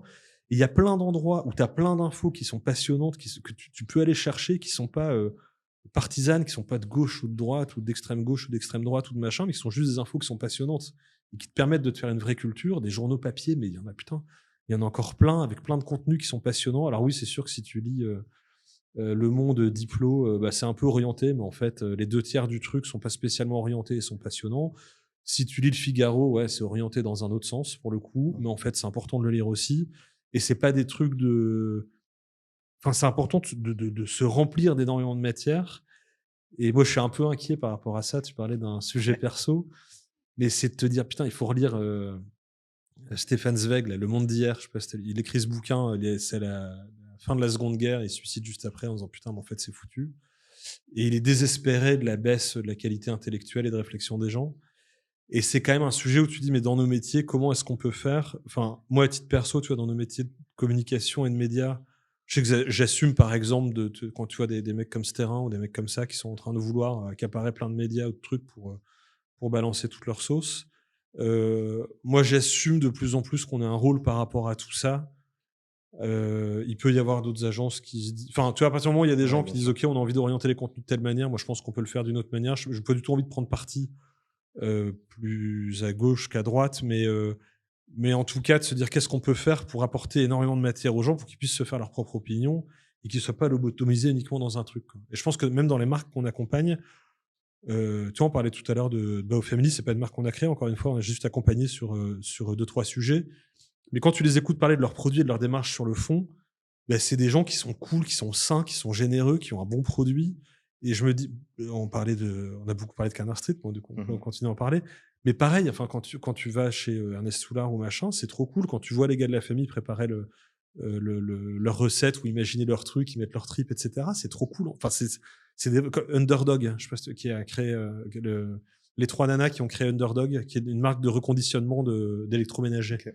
Putain, tu les écoutes parler, tu les écoutes sur leur expérience, et cetera et le produit qu'elles font finalement, c'est passionnant, c'est génial. Faut pas les faire chier, quoi. Elles peuvent te décrocher la gueule, c'est merveilleux et donc je me dis tous ces gens plus on bosse pour toutes ces boîtes, on a aussi parlé du Fourgon ou d'autres, mais toutes ces boîtes ou Malice République, qui est une marque qui s'appelait avant Pace, qu'on a rebrandée dernièrement, qui fait de l'organisation de courses, de trail, et cetera. OK. C'est que des marques où tu te dis: «Putain, elles sont utiles aux gens parce qu'elles font des bons produits, elles font respirer les gens dans tous les sens du terme, elles leur permettent de mieux consommer, elles leur permettent de découvrir des nouvelles choses» et moi, je pense que notre enjeu, c'est de créer des marques par rapport à ça, qui sont hyper positives et apaisantes, tu vois? Qui permettent de dire: «Attends, en fait, tout va bien, quoi. Commençons par arrêter de s'opposer les uns aux autres, d'arrêter de faire des raccourcis sur: "Ah ouais, non, mais ça, moi, je connais, c'est tel truc", Ouais. heu». Bref, plus par notre boulot, on peut apporter de culture, de matière et faire découvrir des trucs qui sont utiles, plus c'est cool, quoi. C'est hyper passionnant. Je pourrais Voilà. t'écouter des heures, je pense, non, mais c'est sûr, bah, l'authenticité, je pense que c'est la clé et puis, en plus, même de ça, tu as le côté les gens qui cherchent pas à se renseigner et tu as toute la brique aussi, des informations, contenu rapide, non vérification des sources et les gens cherchent de moins en moins, entre Ouais, puis la guillemets, le culture du commentaire, ouais, en remplacement du journalisme, c'est quand même un drame, quoi. C'est-à-dire que, tu vois, je reviens sur le sujet de C8, mais c'est que du commentaire, c'est pas du journalisme ouais, et donc en fait, ça sert à quoi à un moment? Enfin, quand tu vois même la place que je sais pas, tu prends l'appli, du Monde, la place que prennent les commentaires par rapport à la taille d'un article, ouais, c'est ça clair. a pas de sens. Il y a un moment, enfin, tu vois, quelqu'un qui va te parler de politique étrangère ou j'en sais rien, moi, j'ai pas la prétention de m'y connaître en politique étrangère, donc et il faut des journalistes qui connaissent leur sujet, qui connaissent le fond du truc et qui t'en parlent avec un vrai recul, avec une vraie culture, avec un vrai, un avec un recul nécessaire. Mais après, le fait que toi ou moi, on dise, «C'est bien, c'est pas bien», on les emmerde ou on les encense ou machin, c'est pas normal que Ouais, c'est ta clair. voix ou la mienne, enfin, je connais pas ton niveau de culture sur la politique étrangère, mais je me doute qu'il est pas beaucoup plus élevé que le mien. Bah, c'est pas normal que ta parole ou la mienne ait autant de valeur là-dessus, je trouve et Ouais. donc et puis c'est dangereux, en fait. Parce que c'est le truc de tous les populismes et tous les trucs de daube, c'est de se dire: «Vas-y, tout le monde a un avis sur tout, il y a pas de problème». Alors c'est bien que les gens s'expriment, mais dans une certaine mesure, il y a un moment, on n'est pas capable de tout décider nous-mêmes et donc bref, je pense que dans les marques qu'on accompagne, déjà, à minima, peuvent être le bras armé de discours de fond qui sont cool, heu et puis ce qui est marrant, là, je reviens à un truc un peu plus léger, mais nous, on aime bien s'amuser à contourner un truc, tu vois? C'est-à-dire, j'en sais rien, par exemple, pour Underdog, plus les gens vont acheter de machines reconditionnées, mieux ce sera. Et bah, plutôt que de faire une marque, en mode donneur de leçons, en disant: «Allez, pitié, sauvez la planète, sinon vous êtes des gros cons», bah, le mot même d'underdog qui veut dire le challenger, quoi, celui qui perd pendant tout le temps du truc et sur les derniers mètres, bim, il Mmh. nique le gros acteur du marché, il le double et il y arrive. Toute l'énergie qui est mise dans cette marque, et cetera, qui encore une fois, si tu les écoutes parler, les nanas qui portent le projet, c'est un truc de dingue. Bah, plutôt que d'arriver juste avec un truc, «Allez pitié, sauver la planète», on contourne avec une marque qui est beaucoup plus, joyeuse, cool et rentre dedans. Ça, c'est une vraie excitation du quotidien. De se dire comment tu peux Ouais, hacker bien le sûr, machin j'imagine. et tu OK de le hacker, en fait, parce que tu te dis, fondamentalement, c'est utile à la fin. Les gens vont manger un truc bon, vont avoir une super machine à laver reconditionnée, vont, je sais pas quoi, avoir de la consigne pour tel autre truc et donc ça va, c'est cool, en fait. Donc raison de plus pour sélectionner ses clients et Ouais. je pense qu'il faut qu'on sélectionne tous nos clients à fond. Et si moi je suis client et que je veux, te soumettre, ma volonté de changer d'image ou autre, où est-ce que je peux te contacter? Tu un site internet, où les gens peuvent soumettre leurs demandes au moins déjà? Ah beh, carrément, il y a un petit formulaire, il y a un petit formulaire sur le site internet, ils peuvent envoyer leurs demandes OK. C'est quoi tes et réseaux sociaux, ton site internet pour ceux qui nous écoutent et qui voudraient alors sur vraiment, nashenyoung.com, OK. NASHANDYONG.com. On est également sur Instagram, sur LinkedIn et ouais, n'hésitez pas à nous contacter. Tant qu'ils ont un vrai projet, qui défonce avec des vrais tripes à mettre dedans, plus plus il y a quelque chose d'engageant, plus on s'éclate et plus on va loin, quoi. OK. On fera jamais un truc chiant. Bah, Vianney, génial. J'ai adoré cet échange. Merci beaucoup Merci à et bah, toi, merci de écoute, m'avoir reçu. c'était un plaisir de partager tout ça avec toi. Donc ils peuvent te retrouver, aux éléments cités et puis, merci à tous de nous avoir suivis jusqu'ici. Avec plaisir. Super. Bah, nickel.